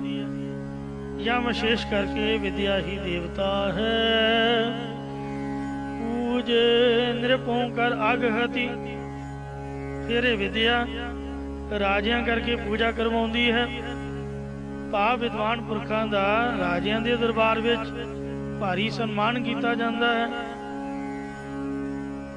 ਫਿਰ ਇਹ ਵਿਦਿਆ ਪਾਪਾਂ ਨੂੰ ਨਾਸ਼ ਕਰਨ ਵਾਲੀ ਹੈ। ਭਾਵ ਨਿਸ਼ਕਾਮ ਪੜਾਉਣ ਨਾਲ ਪਾਪਾਂ ਨੂੰ ਨਾਸ਼ ਕਰ ਦਿੰਦੀ ਹੈ। ਵਿਦਿਆ ਬਿਨ ਪਸ ਦੇਖ, ਵਿਦਿਆ ਤੋਂ ਬਿਨਾ ਮਨੁੱਖ ਨੂੰ ਪਸ਼ੂਆਂ ਦੀ ਨਿਆਈ ਦੇਖਣਾ ਕਰੋ। ਭਾਵ ਜਿਸ ਮਨੁੱਖ ਨੇ ਮਨੁੱਖਾ ਸਰੀਰ ਪਾ ਕੇ ਵੀ ਵਿਦਿਆ ਨਹੀਂ ਪੜ੍ਹੀ, ਉਹ ਜੀਵ ਪਸ਼ੂਵਤ ਹਨ। ਨਿੰਦਰਾ ਭੋਜਨ ਭੋਗ ਭੈ, ਨਿੰਦਰਾ ਨੀਂਦ, ਸੌਣਾ, ਭੋਜਨ ਖਾਣਾ, ਭੋਗ ਗ੍ਰਸਤ ਵਿਹਾਰ ਕਰਨਾ ਅਤੇ ਭੈ ਡਰਨਾ, ਇਹ ਪਸ ਪੁਰਖ ਸਮਾਨ, ਇਹ ਪਸ਼ੂਆਂ ਤੇ ਪੁਰਖਾਂ ਵਿੱਚ ਇੱਕ ਸਮਾਨ ਹੀ ਹਨ। ਭਾਵ ਜਿਵੇਂ ਮਨੁੱਖ ਨੂੰ ਨੀਂਦ ਆਉਂਦੀ ਹੈ, ਤਿਵੇਂ ਪਸ਼ੂਆਂ ਨੂੰ ਵੀ ਨੀਂਦ ਆਉਂਦੀ ਹੈ। ਜਿਵੇਂ ਮਨੁੱਖ ਭੋਜਨ ਖਾ ਕੇ ਤ੍ਰਿਪਤ ਹੁੰਦਾ ਹੈ, ਤਿਵੇਂ ਪਸ਼ੂ ਵੀ ਆਪਣਾ ਕਾਦਿਕ ਭੋਜਨ ਖਾ ਕੇ ਤ੍ਰਿਪਤ ਹੁੰਦੇ ਨੇ। ਜਿਵੇਂ ਮਨੁੱਖ ਗ੍ਰਸਤ ਧਰਮ ਵਿੱਚ ਪ੍ਰਵੇਸ਼ ਹੁੰਦਾ ਹੈ, ਪਾਪ ਭੋਗ ਭੋਗਦਾ ਹੈ, ਤਿਵੇਂ ਪਸ਼ੂ ਵੀ ਭੋਗ ਭੋਗਦੇ ਨੇ। ਆ ਕੁੱਤੇ ਬਿੱਲੇ ਸੱਪ ਟੂਹੇ ਗਾਂ ਮੱਝਾਂ ਘੋੜੇ ਹਾਥੀ ਆਦਿ ਸਭ ਔਲਾਦ ਪੈਦਾ ਕਰਦੇ ਨੇ। ਜਿਵੇਂ ਮਨੁੱਖ ਡੰਡੇ ਆਦਿਕ ਤੋਂ ਡਰਦਾ, ਤਿਵੇਂ ਪਸ਼ੂ ਵੀ ਡੰਡੇ ਆਦਿਕ ਤੋਂ ਡਰਦੇ। ਵੱਡੇ ਤੋਂ ਡਰ ਜਾਂਦੇ, ਛੋਟੇ ਨੂੰ ਸਿੰਗ ਮਾਰ ਕੇ ਡਰਾ ਦਿੰਦੇ। ਇਹ ਤਾਂ ਪਸ਼ੂਆਂ ਦੇ ਮਨੁੱਖਾਂ ਵਿੱਚ ਇੱਕ ਸਮਾਨ ਗੁਣ ਨੇ। ਨਰਨ ਗਿਆਨ ਨਿਜ ਅਦਿਕਤਾ, ਮਨੁੱਖਾਂ ਵਿੱਚ ਆਪਣੇ ਸਰੂਪ ਦੇ ਗਿਆਨ ਦੀ ਹੀ ਵਿਸ਼ੇਸ਼ਤਾ ਹੈ। ਭਾਵ ਮਨੁੱਖਾ ਸਰੀਰ ਵਿੱਚ ਆਪਣੇ ਸਰੂਪ ਨੂੰ ਹਸਤਾਮਲਵਤ ਜਾਣ ਲੈਣਾ, ਇਹੀ ਮਨੁੱਖਾਂ ਦੇ ਵਿੱਚ ਮਨੁੱਖਪੁਣਾ ਹੈ। ਗਿਆਨ ਬਿਨਾ ਬਸ ਜਾਨ, ਆਪਣੇ ਸਰੂਪ ਦੇ ਗਿਆਨ ਤੋਂ ਬਿਨਾ ਮਨੁੱਖ ਨੂੰ ਪਸ਼ੂਵਤ ਹੀ ਜਾਣਨਾ ਕਰੋ। ਭਾਵ ਮਨੁੱਖ ਵਿੱਚ ਪਸ਼ੂ ਨਾਲੋਂ ਅਧਿਕਤਾ ਇਹੀ ਹੈ ਕਿ ਮਨੁੱਖ ਬੋਧ ਪ੍ਰਾਪਤ ਕਰ ਸਕਦਾ ਹੈ, ਮਨੁੱਖ ਗਿਆਨਵਾਨ ਹੈ, ਮਨੁੱਖ ਵਿਦਿਆ ਪ੍ਰਾਪਤ ਕਰ ਸਕਦਾ ਹੈ। ਜੇਕਰ ਮਨੁੱਖ ਕੋਲ ਬੋਧ ਵਿਦਿਆ ਨਹੀਂ ਤਾਂ ਪਸ਼ੂ ਨਾਲੋਂ ਵੀ ਅਧਿਕ ਪਸ਼ੂ ਸਮਝਣਾ ਚਾਹੀਦਾ। ਪਸ਼ੂ ਨਾਮ ਹੈ ਪਛੜੇ ਹੋਏ ਦਾ। ਜਿਹੜਾ ਵਿਦਿਆ ਨਹੀਂ ਪੜ੍ਹਦਾ ਪਛੜਿਆ ਹੋਇਆ ਹੀ ਤਾਂ ਹੈ, ਹੋਰ ਕੀ ਹੈ। ਸਗੋਂ ਤੋਤੇ ਚੰਗੇ ਨੇ, ਉਹ ਵੀ ਕੁਛ ਨਾ ਕੁਛ ਸਿੱਖ ਜਾਂਦੇ ਨੇ। ਆ ਕੁੱਤੇ ਵੀ ਪੁਲਿਸ ਵਾਲਿਆਂ ਨੇ ਏਅਰਪੋਰਟਾਂ ਦੇ ਆਪਣੇ ਨਾਲ ਰੱਖੇ ਹੁੰਦੇ ਨੇ। ਆ ਘੋੜੇ ਵੀ ਬੜਾ ਮੱਥਾ ਆਦਿਕ ਟੇਕਣਾ ਸਿੱਖ ਜਾਂਦੇ। ਗੁਰਬਾਣੀ ਅੰਦਰ ਵੀ ਐਸੇ ਮਨੁੱਖਾਂ ਨੂੰ ਪਸ਼ੂ ਕਥਨ ਕੀਤਾ ਹੈ। ਜੋ ਨਾ ਭਜੰਤੇ ਨਾਰਾਇਣ, ਜਿਹੜੇ ਨਾਰਾਇਣ ਦਾ ਭਜਨ ਨਹੀਂ ਕਰਦੇ। ਤਿਨਕਾ ਮੈਂ ਨਾ ਕਰੂੰ ਦਰਸ਼ਨ। ਭਗਤ ਨਾਮਦੇਵ ਜੀ ਕਹਿੰਦੇ, ਹੇ ਰੱਬ ਸੱਚਿਆ, ਮੈਨੂੰ ਉਹਨਾਂ ਦੇ ਮੱਥੇ ਨਾ ਲਾਈ, ਮੈਂ ਉਹਨਾਂ ਦੇ ਦਰਸ਼ਨ ਨਹੀਂ ਕਰਨੇ ਚਾਹੁੰਦਾ। ਰਹਾਉ ਜਿਨ ਕੈ ਭੀਤਰ ਹੈ ਅੰਤਰਾ, ਜਿਨ੍ਹਾਂ ਦੇ ਹਿਰਦੇ ਵਿੱਚ ਰੱਬ ਨਾਲੋਂ ਫਰਕ ਪਿਆ ਹੋਇਆ ਹੈ। ਜੈਸੇ ਪਾਸ ਤੈਸੇ ਹੋਏ ਨਰਾ, ਜਿਹੋ ਜਿਹੇ ਪਸ਼ੂ ਇਹੋ ਜਿਹੇ ਉਹ ਮਨੁੱਖ ਜਾਣੋ। ਪਾਵਨ ਗੁਰਬਾਣੀ ਅੰਦਰ ਐਸੇ ਮਨੁੱਖਾਂ ਨਾਲੋਂ ਸਗੋਂ ਪਸ਼ੂ ਨੂੰ ਕਿਤੇ ਵੱਧ ਚੰਗਾ ਗਿਣਿਆ ਹੈ। ਮਹਾਰਾਜ ਫਰਮਾਉਂਦੇ ਨੇ ਗੋਜਰੀ ਰਾਗ ਵਿੱਚ ਪਹਿਲੇ ਪਾਤਸ਼ਾਹ, ਪਸ਼ੂ ਮਿਲੈ ਚੰਗਿਆਈਆਂ, ਖੜ ਖਾਵੇ ਅੰਮ੍ਰਿਤ ਦੇਹ। ਪਸ਼ੂਆਂ ਨੂੰ ਚੰਗਿਆਈਆਂ ਮਿਲਦੀਆਂ ਨੇ। ਸਾਡੇ ਗੁਰਦੁਆਰੇ ਦੇ ਪ੍ਰਧਾਨ ਗੁਰਮੀਸੋ ਨੇ ਗਾਵਾਂ ਮੱਝਾਂ ਨੂੰ ਕੂਲਰ ਤੇ ਪੱਖੇ ਲਾ ਕੇ ਦਿੱਤੇ ਹੋਏ ਨੇ। ਉਹ ਪਾਈਪ ਉੱਪਰ ਦੀ ਪਾਣੀ ਵਾਲੀ ਪਾ ਕੇ ਗਰਮੀਆਂ ਦੇ ਵਿੱਚ, ਕਿਉਂਕਿ ਅਮਰੀਕਨ ਗਾਵਾਂ ਉਹ 25-25 30-30 ਕਿਲੋ ਦੁੱਧ ਦਿੰਦੀਆਂ, ਮਰ ਮਸ਼ੀਨਾਂ ਨਾਲ ਚੋਣਾ ਪੈਂਦਾ। ਉਹਨਾਂ ਦੇ ਉੱਪਰ ਫੁਹਾਰੇ ਲਾਏ ਹੋਏ ਨੇ ਕਿਉਂਕਿ ਉਹ ਗਰਮੀ ਨਹੀਂ ਸਾਰ ਸਕਦੀਆਂ। ਕਹਿੰਦੇ ਦੁੱਧ ਦਿੰਦੇ ਨੇ ਪਸ਼ੂ, ਇਹਨਾਂ ਨੂੰ ਵੀ ਸੁੱਖ ਦਿਓ। ਉਹਨਾਂ ਲਈ ਸਵਿਮਿੰਗ ਪੂਲ ਬਣਾਇਆ ਹੋਇਆ ਤੇ ਕੋਈ ਉਹਨਾਂ ਦੇ ਗਲ 'ਚ ਸੰਗਲ ਜਾਂ ਰੱਸਾ ਨਹੀਂ, ਖੁੱਲੀਆਂ ਛੱਡੀਆਂ ਹੋਈਆਂ ਵਾੜੇ 'ਚ, ਜੋ ਮਰਜ਼ੀ ਖਾਣ ਪੀਣ ਨਹਾਉਣ ਧੋਣ, ਉਹਦਾ ਨਜ਼ਾਰੇ ਲੈਂਦੀਆਂ ਨੇ। ਉਹਨਾਂ ਦੀ ਫੀਡ, ਉਹਨਾਂ ਦਾ ਖਾਣਾ ਦਾਣਾ, ਦਲੀਆ, ਹਰਿਆ ਘਾਹ ਪੱਠਾ, ਸਭ ਕੁਛ ਉਹਨਾਂ ਨੂੰ ਮਿਲਦਾ। ਤੇ ਉਹ ਘੱਟ ਤੋਂ ਘੱਟ ਵੀ 7-8 ਕੁਇੰਟਲ ਦੁੱਧ ਡੇਲੀ ਗੁਰੂ ਕੇ ਲੰਗਰ ਵਿੱਚ ਭੇਜਦੀਆਂ। ਫਿਰ ਉਹਨਾਂ ਚੋਂ ਕਰੀਮ ਕੱਢੀ ਜਾਂਦੀ ਹੈ, ਸਪਰੇਟੇ ਦੇ ਨਾਲ ਖੀਰ ਬਣਦੀ ਹੈ, ਚਾਹ ਅਦਿਕ ਬਣਦੀ ਹੈ। ਕਿੰਨੀਆਂ ਸੰਗਤਾਂ ਛਕਦੀਆਂ ਨੇ। ਕੜਾਹ ਪ੍ਰਸ਼ਾਦ ਦੇ ਵਿੱਚ ਦੇਸੀ ਘਿਓ ਕੰਮ ਆਉਂਦਾ। ਸਾਡੇ ਨੂੰ ਤਾਂ ਉਹ ਡੰਗਰ ਹੀ ਚੰਗੇ ਨੇ। ਮੈਂ ਤਾਂ 6 ਵਜੇ ਕਥਾ ਕਰਨ ਜਾਣਾ ਗੁਰਦੁਆਰੇ, ਉਹਨੇ ਚਿਰ ਨੂੰ 6-7 ਡਰਮ ਡੇਅਰੀ ਫਾਰਮ ਦੇ ਵਿੱਚੋਂ ਕਰੀਮ ਕੱਢ ਕੇ ਤੇ ਲੰਗਰ ਦੇ ਵਿੱਚ ਪਹੁੰਚ ਵੀ ਜਾਂਦੇ ਨੇ। ਯਾਨੀ ਮੱਝਾਂ ਗਾਵਾਂ 3 ਵਜੇ ਉੱਠ ਕੇ ਆਪਦਾ ਕੰਮ ਨਿਬੇੜ ਲੈਂਦੀਆਂ, ਖਾ ਪੀ ਕੇ ਤੇ 6 ਵਜੇ ਤੱਕ ਐਨ ਵਿਹਲੀਆਂ ਆਰਾਮ ਨਾਲ ਦੁੱਧ ਦੇ ਕੇ ਬੈਠੀਆਂ ਹੁੰਦੀਆਂ। ਪਰ ਸਾਡੇ ਵਰਗੇ ਨਾਮੀ ਹੂਣੇ ਆਦਮੀ ਜਿਹੜੇ ਨਿਤਨੇਮ ਨਹੀਂ ਕਰਦੇ, ਗੁਰੂ ਘਰ ਦਾ ਖਾ ਕੇ ਢਿੱਡ ਦੇ ਹੱਥ ਫੇਰਿਆ, ਕਦੀ ਵਾਹਿਗੁਰੂ ਵੀ ਨਹੀਂ ਕਹਿਣਾ। ਤ੍ਰਿਗ ਜੀਵਨ ਕਰਮ ਕਰੇ, ਐਸੇ ਬੰਦਿਆਂ ਦੇ ਜੀਵਨ ਨੂੰ ਤ੍ਰਿਗਾਕਾਰ ਹੈ। ਨਰੂ ਮਰੈ ਨਰ ਕਾਮ ਨਾ ਆਵੇ, ਬੰਦਾ ਮਰਦਾ ਕਿਸੇ ਕੰਮ ਨਹੀਂ ਆਉਂਦਾ। ਤਾਂ ਕਰੋਨਾ ਵਿੱਚ ਵੇਖੋ ਡਾਕਟਰਾਂ ਨੇ ਲਿਫਾਫੇ 'ਚ ਪਾ ਕੇ ਮੜੀਆਂ ਨੂੰ ਤੋੜ ਦਿੱਤੇ। ਪਸ਼ੂ ਮਰੈ 10 ਕਾਜ ਸਵਾਰੈ, ਡੰਗਰ ਮਰਦਾ। ਫਗਵਾੜੇ ਹੱਡੀਆਂ ਦੀ ਫੈਕਟਰੀ ਆ, ਦਵਾਈਆਂ ਵਿੱਚ ਹੱਡੀਆਂ ਪੈਂਦੀਆਂ ਡੰਗਰਾਂ ਦੀਆਂ। ਕਈ ਇੰਸਟਰੂਮੈਂਟ ਬਣਦੇ ਨੇ ਹੱਡੀਆਂ ਤੋਂ।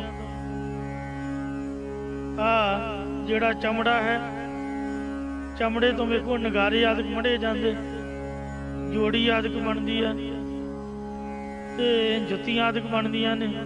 ਕਿੰਨੇ ਕੰਮਾਂ ਦੇ ਵਿੱਚ ਆਉਂਦਾ ਹੈ ਪਸ਼ੂ। ਮਾਸ ਪੰਛੀ ਆਦਿਕ ਖਾ ਲੈਂਦੇ, ਪਰ ਇਨਸਾਨ ਹੀ ਇੱਕ ਇਹੋ ਜਿਹਾ ਜਿਹੜਾ ਪਸ਼ੂ ਤੋਂ ਵੀ ਪਛੜਿਆ ਹੋਇਆ ਹੈ। ਧਰਮਸ਼ੀਲ ਤਪ ਦਾਨ ਗੁਣ ਵਿਦਿਆ ਬਿਨ ਜੇ ਜੰਤ।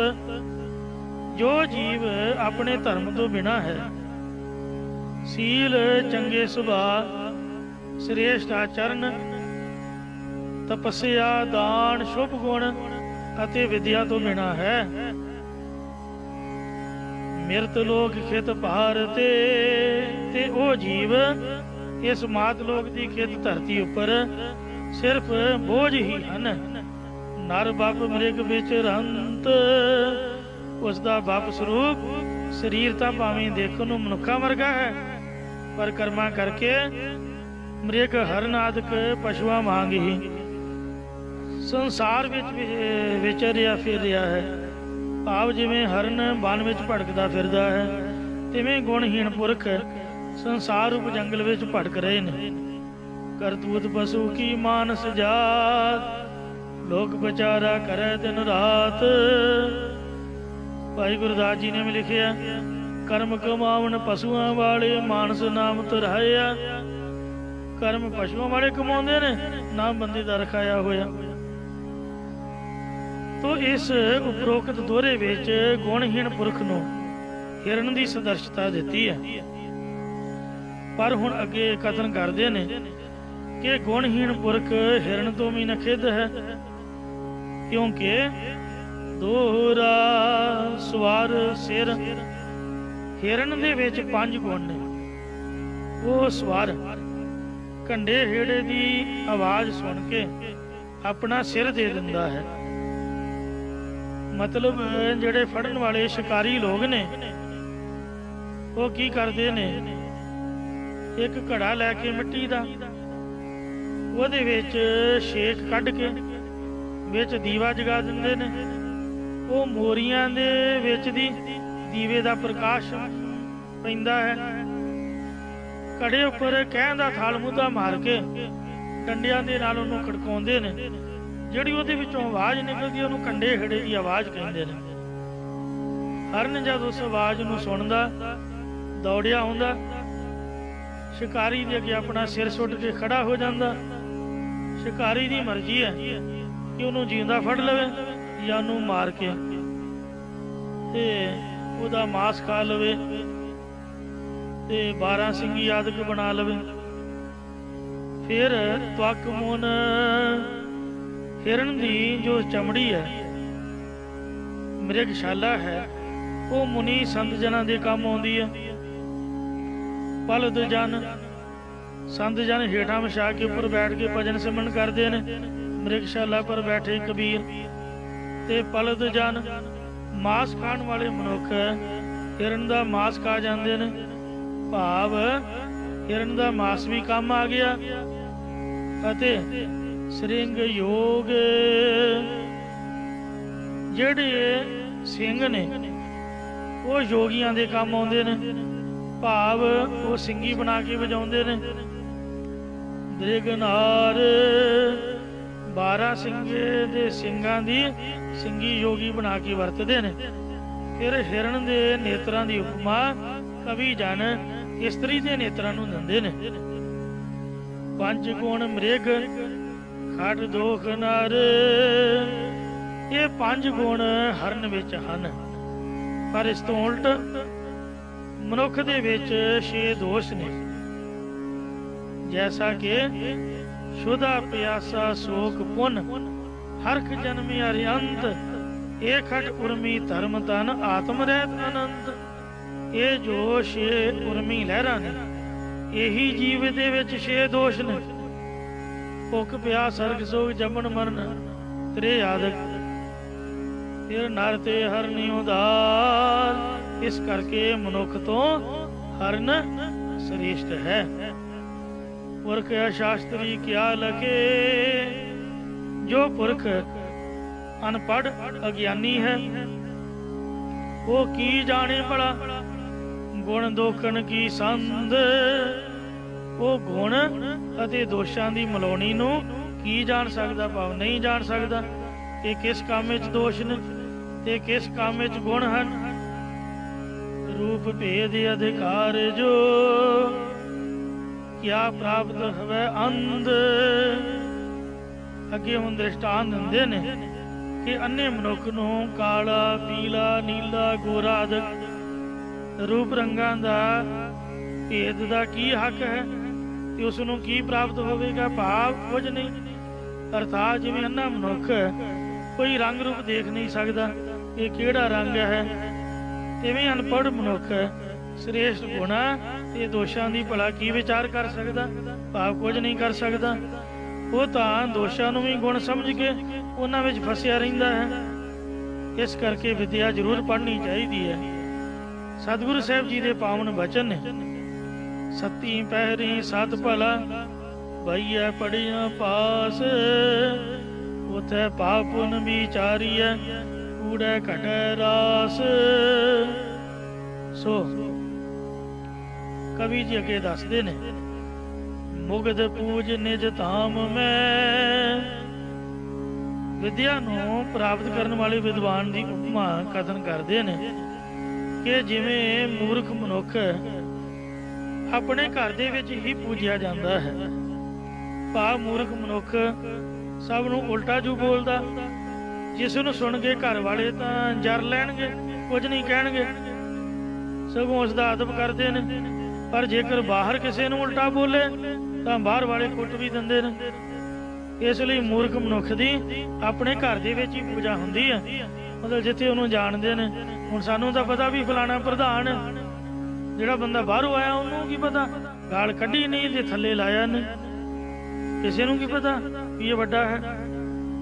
ਇਸ ਲਈ ਜਿਹੜਾ ਮੂਰਖ ਬੰਦਾ ਉਹ ਆਪਦੇ ਘਰ ਦੇ ਵਿੱਚ, ਆਪਦੇ ਇਲਾਕੇ ਵਿੱਚ, ਉਹ ਆਪਦੇ ਕੰਪਲੈਕਸ 'ਚ ਹੀ ਪੂਜਿਆ ਜਾਂਦਾ। ਪਰ ਜੇਕਰ ਉਹ ਬਾਹਰ ਚਲਾ ਜਾਏ ਤਾਂ ਉਹਨੂੰ ਕੋਈ ਵੀ ਨਹੀਂ ਪੁੱਛਦਾ। ਪ੍ਰਭੂ ਪੂਜ ਨਿਜ ਨਗਰ। ਜਿਹੜਾ ਮਾਲਕ, ਚੌਧਰੀ, ਨੰਬਰਦਾਰ, ਪੰਜ ਸਰਪੰਚ ਹੈ, ਉਹ ਆਪਣੇ ਗ੍ਰਾਮ ਪਿੰਡ ਵਿੱਚ ਹੀ ਪੂਜਿਆ ਜਾਂਦਾ। ਭਾਵ ਪਿੰਡ ਵਾਲੇ ਉਹਦਾ ਅਦਬ ਸਤਿਕਾਰ ਕਰਦੇ ਨੇ। ਪਿੰਡ ਤੋਂ ਬਾਹਰ ਦੂਜੇ ਪਿੰਡ ਵਾਲੇ ਉਸ ਨੂੰ ਨਹੀਂ ਮੰਨਦੇ।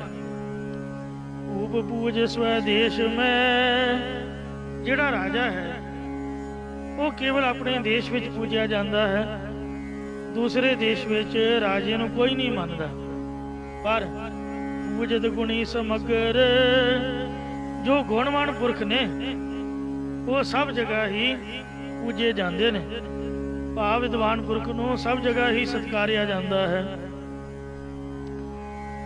ਸੋ ਐਸੀ ਵਿਦਿਆ ਦੇਣ ਵਾਲੇ ਗੁਰੂ ਦੀ ਸੇਵਾ ਤੋਂ ਜੋ ਬੇਮੁਖ ਰਹਿੰਦਾ ਹੈ, ਅੱਗੇ ਉਸ ਦੀ ਹਾਲਤ ਬਿਆਨ ਕਰਦੇ ਨੇ।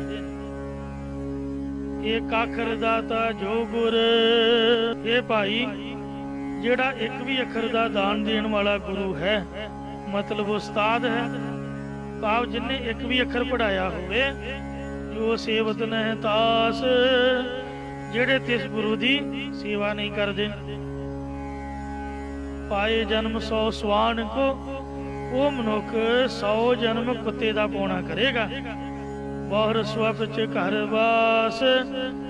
ਉਹਨਾਂ ਫੇਰ ਚੰਡਾਲਾਂ ਦੇ ਘਰ ਵਿੱਚ ਵਸਣਾ ਕਰੇਗਾ। ਇਹ ਤਾਂ ਇੱਕ ਅੱਖਰ ਸਿਖਾਉਣ ਵਾਲੇ ਗੁਰੂ ਦੀ ਜੋ ਸੇਵਾ ਨਹੀਂ ਕਰਦਾ, ਉਹਦਾ ਫਲ ਦਰਸਾਇਆ। ਜੋ ਗੁਰੂ, ਜੋ ਉਸਤਾਦ ਸਾਰੀ ਸੰਥਿਆ ਕਰਾਉਣਾ ਕਰਦਾ, ਤੇ ਜੋ ਉਸ ਗੁਰੂ ਤੋਂ ਬੇਮੁਖ ਰਹਿਣ ਵਾਲਾ ਵਿਦਿਆਰਥੀ ਹੈ, ਉਸ ਦੀ ਤਾਂ ਭਲਾ ਕੀ ਗੱਲ ਕਹਿਣੀ, ਉਹਦਾ ਨਰਕਾਂ 'ਚ ਹੀ ਪਊਗਾ ਤੇ 4 ਯੁੱਗਾਂ ਤੱਕ ਪੈ ਕੇ ਸੜਦਾ ਰਹੂਗਾ। ਮੈਂ ਪਹਿਲਾਂ ਵੀ ਬੇਨਤੀ ਕੀਤੀ ਹੈ ਕਿ ਜਿਹੜਾ ਇੱਥੇ ਗੁਰੂ ਅੱਖਰ ਆਇਆ ਹੈ, ਇਹ ਉਸਤਾਦ ਲਈ ਆਇਆ ਹੈ। ਹਿੰਦੂ ਮਤ ਵਿੱਚ ਉਸਤਾਦ ਨੂੰ ਗੁਰੂ ਆਖਦੇ ਨੇ। ਇਸ ਲਈ ਜਿਹੜਾ ਉਸਤਾਦ ਇੱਕ ਵੀ ਅੱਖਰ ਵਿਦਿਆ ਪੜਾਉਣ ਵਾਲਾ, ਉਹਦਾ ਸਤਿਕਾਰ ਕਰਨਾ ਚਾਹੀਦਾ। ਜੇ ਆਪਾਂ ਗੁਰੂ ਅੱਖਰ ਦਾ ਅਰਥ ਸ੍ਰੀ ਗੁਰੂ ਗ੍ਰੰਥ ਸਾਹਿਬ ਜੀ ਲਾਈਏ ਤਾਂ ਇੱਕ ਅੱਖਰ ਕਿਹੜਾ ਹੈ? ਏਕ ਅੱਖਰ ਹਰ ਮਨ ਬਸਤ ਨਾਨਕ ਹੋਤ ਨਿਹਾਲ। ਉਹ ਹੈ ਸਤਨਾਮ ਵਾਹਿਗੁਰੂ। ਸੱਚਾ ਨਾਮ ਵਾਹਿਗੁਰੂ ਇੱਕ ਅੱਖਰ ਹੈ। इस दा दाता गुर मंत्र दे बख्शण वाला गुरु साहब खुद आप है। सो जेड़ा ऐसे गुरु ग्रंथ साहब की सेवा नहीं करता, गुरु जी तो बेमुख हो जाता, वो 100 जन्म कुत्ते दा पा के ये चंडाला कर जन्म लेंदा। रूप दर्ब जोबन सहत, भावें किसी मनुख दा बहुत सुंदर स्वरूप होवे, उस कोल बहुत सारा धन भी होवे अते जवानी दे सहत होवे, सो कुल जन्म बहु बंद, फिर उसका चंगी श्रेष्ठ कुल विच जन्म होया होवे अते उसदे बहुत सारे संबंधी भी होण। विद्या बिन शोभत नहीं, पर वो मनुख विद्या तो बिना शोभदा नहीं है। ज्यों केसू बिन गंध, जिवें ढक शिशरे दे फुल देखण नूं तां बहुत सुंदर लगदे ने, पर सुगंधी तो बिना होण करके किसी अतर भाव अर्क कढण दे काम नहीं आउंदे। या जिवें केसू दा फुल सुगंधी तो बिना चंगा नहीं लगदा, तिवें मनुख विद्या तो बिना शोभा नहीं पाउंदा। अलंकार पट भेख बिन, यदब होए करूप, भावें विद्या प्राप्त करने वाला मनुख गहने सुंदर वस्त्र लिबास तो बिना संतां महात्मा वाले चिन्हां तो रहत अते कुछ रूप वाला भी भावें क्यों ना होवे। सोभत संतन सभा थित, जन विद्वान अनूप, पर वो उपमा तो रहत विद्वान पुरख संतां महात्मा जनां दी सभा दे विच स्थित हो के शोभा पाउंदा है। जिवें अष्टावक्र जी आदਿਕ विद्वान जन होए ने, जिन्हां दे शरीर विच 8 वल पैंदे सन, उन्हां ने महाराजा जनक नूं ब्रह्म ज्ञान कराया। पर उहदा सवाल सी कि रकाब दे पैर रख के काठी दे उपर बैठण तक दे समय दे विच मैनूं ज्ञान कराओ। उत्थे कृपा दृष्टि करके उहदे मन दा फुरना रोक के सेकंडां च उहनूं ब्रह्म ज्ञानी बनाता। फिर अगे महाराजा जनक ने सुखदेव मुनि नूं ब्रह्म ज्ञान दिता। अगे हुण विद्या दा नियम कथन करदे ने। सोरठा शब्द शास्त्र को त्याग, जेकर कोई मनुख व्याकरण सारस्वत चंद्रिका लघु कौमदी मध सिद्धांत आदि नूं त्याग छड्ड करके चाहे अध्ययन पर निगम पर विशेष करके वेदां दा अध्ययन करना पढ़ना चाहे तो उसका प्रयत्न निष्फल है। सो पग गिनते नाग, सो उसदे इस प्रयत्न उस सप दे पैरां दे समान गिनना करो, जानना करो। जिहड़ा सप निसतम जलमो चिर रमियो, रात के हनेरे विच पानी दे विचों बहुत देर दा लंघ गया सी। अर्थात सप तां रात पानी दे विचों चिरां दा लंघ गया ते कोई सवेरे उठ के आके कि आ वेखो पानी में सप दी पैड़ पई हुई है, असीं इस पैड़ का पिछा करके सप नूं पकड़ लवांगे। जिस प्रकार ये प्रयत्न झूठा होवेगा, तिवें व्याकरण पिंगल आदि नूं पढ़न तो बिना वेदां दे पढ़न का प्रयत्न व्यर्थ ही है। दोहरा वेख विद्या अभ्यास बिन, पुनः अभ्यास कीते तो बिना पढ़ी हुई विद्या भी जहर रूप हो जाती है। भोजन कर लिया घाय, जिस प्रकार रज जाण तो बाद होर भोजन खाना जहर रूप हो जाता। भाव जेकर पेट भर के भोजन खा लिया फिर होर ज्यादा दुगना खा जाना, उन्होंने मेदा हजम नहीं करता ते वो जहर रूपी हो जाता। उल्टियां लग जांदियां ते दस्त मरोड़ लग जाते, बुखार चढ़ जाता, जहरी हो गया। तिवें विद्या अभ्यास तो बिना जहर रूप हो जाती है। अगे इसे प्रकार नूं होर स्पष्ट करदे कुछ होर दृष्टांत दिंदे ने। शुभ को संग दरिद्र देख, भले मनुख नूं ਆਲਸੀ ਆਦਮੀ ਦਾ ਸਾਥ ਵੀ ਜ਼ਹਿਰ ਰੂਪ ਹੈ, ਕਿਉਂਕਿ ਭਲੇ ਮਨੁੱਖ ਨੇ ਉਦਮ ਕਰਕੇ ਵਿਦਿਆ ਤੱਕ ਪੜ੍ਹਨੀ ਹੁੰਦੀ ਹੈ ਅਤੇ ਦਲਿਦਰੀ ਨੇ ਸੁੱਤੇ ਰਹਿਣਾ ਹੁੰਦਾ ਹੈ। ਬ੍ਰਿਧ ਨਾਰ ਵਿਖ ਗਾਏ, ਫਿਰ ਬੁੱਢੀ ਇਸਤਰੀ ਦਾ ਵਿਆਹ ਆਦਿ ਦੇ ਮੌਕੇ ਤੇ ਗਾਉਣਾ ਵੀ ਜ਼ਹਿਰ ਰੂਪ ਹੁੰਦਾ ਹੈ। ਭਾਵ ਵਡੇਰੀ ਉਮਰ ਕਰਕੇ ਉਸ ਦਾ ਗਾਉਣਾ ਬੇਸੁਰਾ ਹੋ ਜਾਂਦਾ ਹੈ। ਇਸ ਕਰਕੇ ਅਭਿਆਸ ਤੋਂ ਬਿਨਾਂ ਵਿਦਿਆ ਵੀ ਜ਼ਹਿਰ ਰੂਪ ਹੋ ਜਾਂਦੀ ਹੈ। ਮਾਤਾ ਵਤ ਰੱਖਿਆ ਕਰੇ, ਇਹ ਵਿਦਿਆ ਤਾਂ ਮਾਂ ਦੀ ਤਰ੍ਹਾਂ ਰੱਖਿਆ ਕਰਦੀ ਹੈ। ਪਿਤਾ ਜਿਵੇਂ ਹਿਤਕਾਰ, ਅਤੇ ਬਾਪ ਵਾਂਗ ਪਿਆਰ ਕਰਦੀ ਹੈ। ਕਰੇ ਨਾਰ ਜਿਉ ਪ੍ਰੇਮ ਮੋਹ, ਫਿਰ ਜਿਸ ਪ੍ਰਕਾਰ ਇਸਤਰੀ ਆਪਣੇ ਪਤੀ ਨਾਲ ਬਹੁਤ ਪਿਆਰ ਕਰਦੀ ਹੈ, ਤਿਵੇਂ ਵਿਦਿਆ ਇਸਤਰੀ ਵਾਂਗ ਬਹੁਤ ਪ੍ਰੇਮ ਕਰਦੀ ਹੈ। ਭਾਵ ਜਿਵੇਂ ਇਸਤਰੀ ਆਪਣੇ ਪਤੀ ਦੀ ਸੇਵਾ ਕਰਦੀ ਹੈ, ਤਿਵੇਂ ਵਿਦਿਆ ਪੁਰਖ ਦੀ ਲੋਕਾਂ ਪਾਸੋਂ ਬਹੁਤ ਸੇਵਾ ਕਰਾਉਂਦੀ ਹੈ। ਮਾਲਸ਼ਾਂ ਕਰਾਉਂਦੀ ਹੈ, ਕੱਪੜੇ ਧਵਾ ਕੇ ਪ੍ਰੈਸ ਕਰਾਉਂਦੀ ਹੈ, ਪੱਕੀ ਪਕਾਈ ਗਰਮ ਰੋਟੀ ਖਵਾਉਂਦੀ ਹੈ, ਬੋਝੀਆਂ ਗਰਮ ਕਰਦੀ, ਪੈਸੇ ਦਿੰਦੀ ਹੈ, ਸਤਿਕਾਰ ਕਰਾਉਂਦੀ ਹੈ। ਸ਼ੋਕ ਟਾਰ ਸੁਖਕਾਰ, ਲੋਕ ਵਿਦਵਾਨ ਪੁਰਖਾਂ ਦੀ ਬਹੁਤ ਸੇਵਾ ਤੇ ਅਦਬ ਸਤਿਕਾਰ ਕਰਦੇ ਨੇ। ਫਿਰ ਇਹ ਵਿਦਿਆ ਸਾਰੇ ਗਮਾਂ ਨੂੰ ਦੂਰ ਕਰ ਦਿੰਦੀ, ਨਾਸ਼ ਕਰ ਦਿੰਦੀ ਹੈ ਤੇ ਸੁਖ ਦੇਣਾ ਕਰਦੀ ਹੈ। ਵਿਦਿਆ ਬਾਂਧਵ ਜਿਉ ਸਕਲ, ਵਿਦਿਆ ਸੰਬੰਧੀਆਂ ਵਾਂਗ ਸਾਰੇ ਕੰਮ ਸਵਾਰ ਦਿੰਦੀ ਹੈ। ਭਾਵ ਸੰਬੰਧੀ ਵੀ ਜੀਵ ਦੇ ਸਾਰੇ ਕਾਰਜ ਨਹੀਂ ਸਵਾਰ ਸਕਦੇ, ਪਰ ਇਹ ਜਿਹੜੀ ਵਿਦਿਆ ਹੈ ਕਾਰਜ ਦੇਤ ਸਵਾਰ, ਲੋਕ ਪਰਲੋਕ ਦੇ ਕਾਰਜ ਸਵਾਰ ਦਿੰਦੀ ਹੈ। ਦਾਇਕ ਕੀਰਤ ਦਰਬ ਕੀ, ਫਿਰ ਇਹ ਵਿਦਿਆ ਲੋਕ ਪਰਲੋਕ ਵਿੱਚ ਵਡਿਆਈ ਦੇਣ ਵਾਲੀ ਹੈ। ਤਾਂ ਤੇ ਪੜੇ ਉਦਾਰ, ਤੇ ਧਨ ਦੀ ਵੀ ਬਖਸ਼ਿਸ਼ ਕਰਨ ਵਾਲੀ ਹੈ। ਇਸ ਕਰਕੇ ਉਦਾਰ ਸ੍ਰੇਸ਼ਟ ਜਗਿਆਸੂ ਜਨ ਇਸ ਵਿਦਿਆ ਨੂੰ ਜ਼ਰੂਰ ਪੜ੍ਹਦੇ ਰਹਿਣ, ਜਾਂ ਸ੍ਰੇਸ਼ਟ ਜਨ ਇਸੇ ਕਰਕੇ ਵਿਦਿਆ ਨੂੰ ਪੜ੍ਹਦੇ ਨੇ, ਕਿਉਂਕਿ ਕੀਰਤੀ ਵੀ ਤੇ ਧਨ ਵੀ ਦੇਣ ਵਾਲੀ ਹੈ। ਸਹਿਸ ਗੁਣਾ ਵਿਦਿਆ ਵਧੇ, ਪੁਨਾ ਪੁਨਾ ਅਭਿਆਸ, ਪੁਨਾ ਪੁਨਾ ਬਾਰ ਬਾਰ ਮੁੜ ਮੁੜ ਵਿਦਿਆ ਦਾ ਅਭਿਆਸ ਕਰਨ ਨਾਲ ਫਿਰ ਇਹ ਵਿਦਿਆ ਹਜ਼ਾਰਾਂ ਗੁਣਾ ਵੱਧਦੀ ਹੈ। ਰਸ ਨਾਗਰੇ ਨਿਸ ਦਿਨ ਬਸੇ, ਜਿਉਂ ਜਲ ਨੀਚੇ ਵਾਸ, ਦ੍ਰਿਸ਼ਟਾਂਤ ਦਿੰਦੇ ਨੇ ਕਿ ਜਿਵੇਂ ਪਾਣੀ ਦਾ ਨੀਵੀਂ ਥਾਂ ਤੇ ਨਿਵਾਸ ਹੁੰਦਾ ਹੈ, ਭਾਵ ਨੀਵੀਂ ਥਾਂ ਤੇ ਪਾਣੀ ਆਪਣੇ ਆਪ ਆ ਜਾਂਦਾ ਹੈ, ਤਿਵੇਂ ਪੁਨः ਪੁਨः ਅਭਿਆਸ ਕਰਨ ਨਾਲ ਵਿਦਿਆ ਜ਼ਬਾਨ ਦੇ ਅੱਗੇ, ਭਾਵ ਜ਼ਬਾਨ ਉੱਪਰ ਰਾਤ ਦਿਨ ਵਸ ਜਾਂਦੀ ਹੈ। ਅਰਥਾਤ ਸੁਤੇ ਸਿੱਧ ਸਾਰੀ ਵਿਦਿਆ ਕੰਠ ਹੋ ਜਾਂਦੀ ਹੈ। ਸ਼ਾਸਤਰ ਕਰ ਮਦ ਹੱਥ ਸੋ ਜਨ, ਗ੍ਰੰਥ ਵਿਦਿਆ ਪੜਨ ਸੁਣ ਕਰਕੇ ਸ੍ਰੇਸ਼ਟ ਮਨੁੱਖ ਆਪਣੇ ਅੰਦਰੋਂ ਹੰਕਾਰ ਨੂੰ ਨਾਸ਼ ਕਰ ਦਿੰਦੇ ਨੇ। ਖਾਲਕੋ ਮਾਧਿ ਉਪਜੰਤ,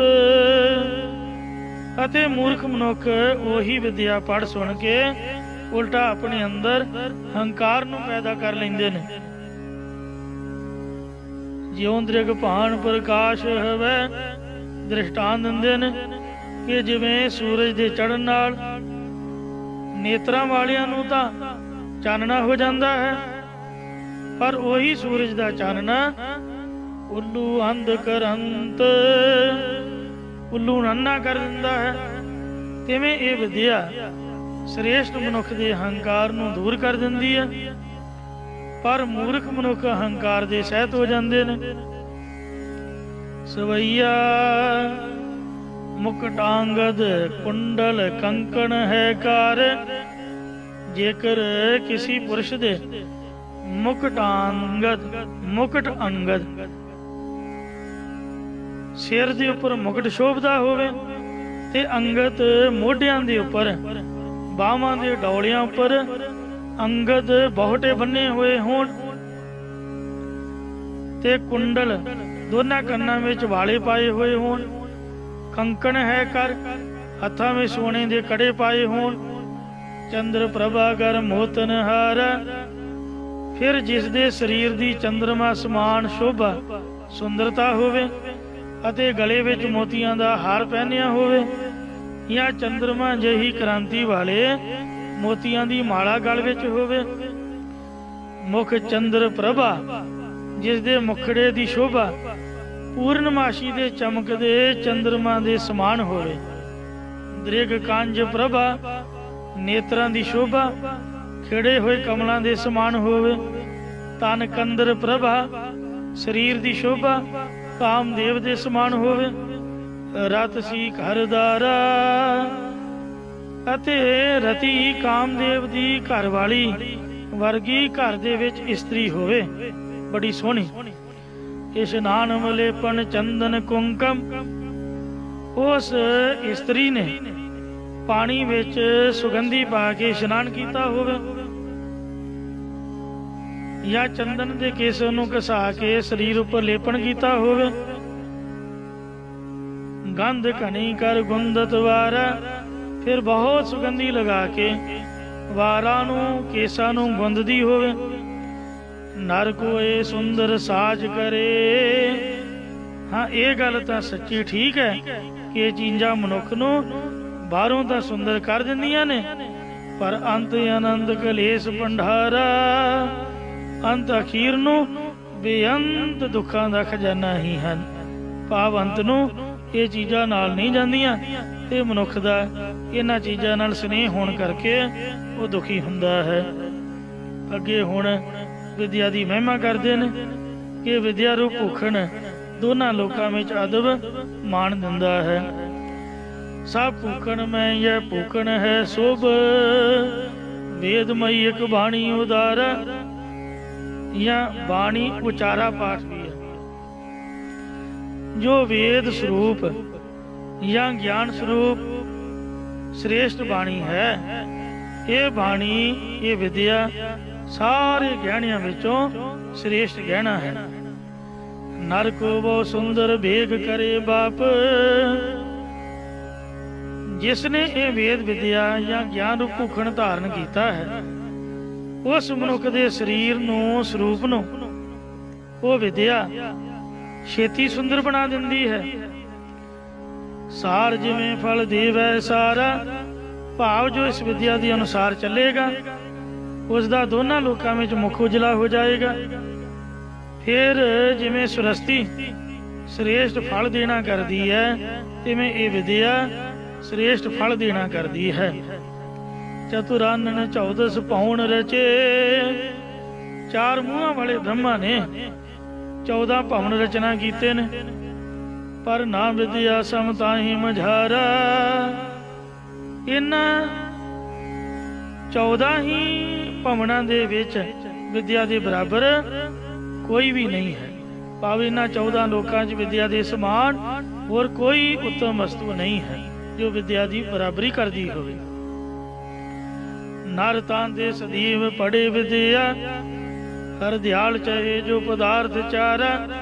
पंडित हरदयाल जी कथन करते ने कि जिहड़ा मनुख धर्म अर्थ काम मोख रूप चारे पदार्थ चाहुंदा है, वो मनुख इस करके हमेशा विद्या नूं पढ़दा ही रहे।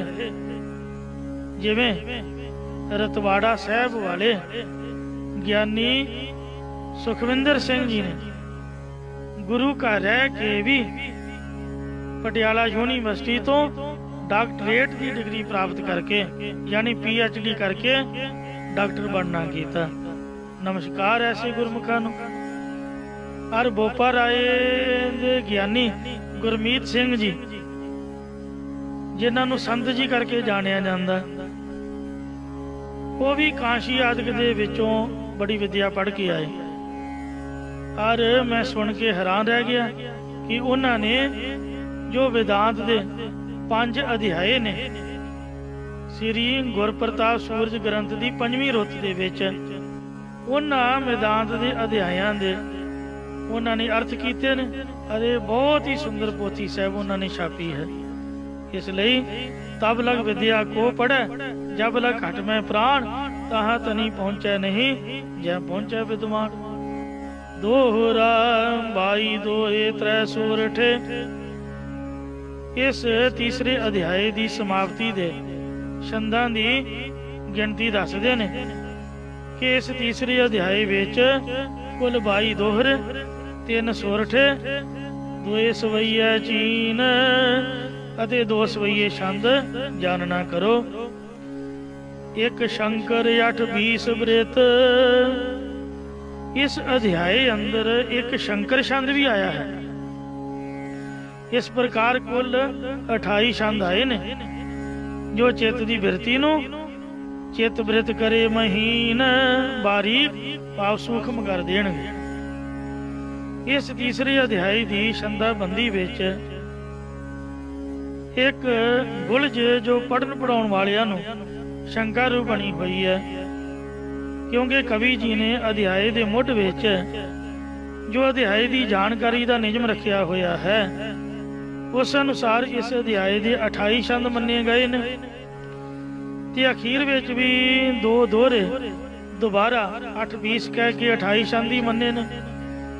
इस विच कवि जी ने दोहरे 22 कहे ने। मुढ़ले जानकारी वाले दोहरे अनुसार 22 हैं, पर कवि जी पहले दोहरे नूं गिनती विच पिछों रखते नहीं आ रहे। जे इन्हां ने भुलेखे दे कारण 22 दोहरे लिखे ने तां ये दोहरे 21 बनणगे। फिर अगे जो सवैये कहे ने उत्थे कवि जी ने फिर भुलेखा खाधा है। सवैये 3 ने।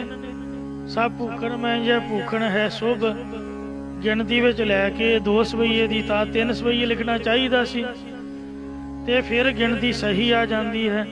जापदा है कि कवि जी इउं लिखना चाहते सन या अगे कोई छापे विच फर्क पै गया है, ये परमात्मा ही जाने। जैसा कि इस तरह चाहिदा सी। 21 दोहे, 3 सोरठ, 3 सवैया चीन, 1 शंकर 8 20 बृत, चित बृत करे महीन। ये 21 + 3 + 3 + 1 = 28, 28। दोहरे की दुरुस्ती नाल सारी गुलज खत्म हो जाती है। कोई ये ना समझे कि आपां आपदा ही दोहरा घरों ही बना के पढ़ दिता, ये दोहरे नूं बदलना चाहया। नहीं नहीं भाई, माफ़ी मंगते हैं। आपां तां एक दुरुस्ती की सलाह पेश की है, भुल चुक की खिमा करनी जी। कवि जी की कविता नूं नहीं आपां बदल सकते, क्योंकि असीं तां उन्हां दे चरनां वर्गे भी नहीं। सो इसलिए समाप्ति करते हैं। इत श्री सार कोतावली जो श्री सुभाईमान सार कोतावली ग्रंथ है, तास तृतीय अध्याय तिसदा तीसरा अध्याय इत्थे समाप्त हुंदा है। इति नाम है समाप्त दा। इति दा अर्थ बाद विच करीदा। कीरत विद्या की करी कव हरदयाल सुभाय, जिस विच कवि हरदयाल जी ने श्रेष्ठ प्रेम धारण करके विद्या दी कीर्ति लिखना कीती है। सो फतेह बुलाओ जी। वाहिगुरु जी का खालसा, वाहिगुरु जी की फतेह।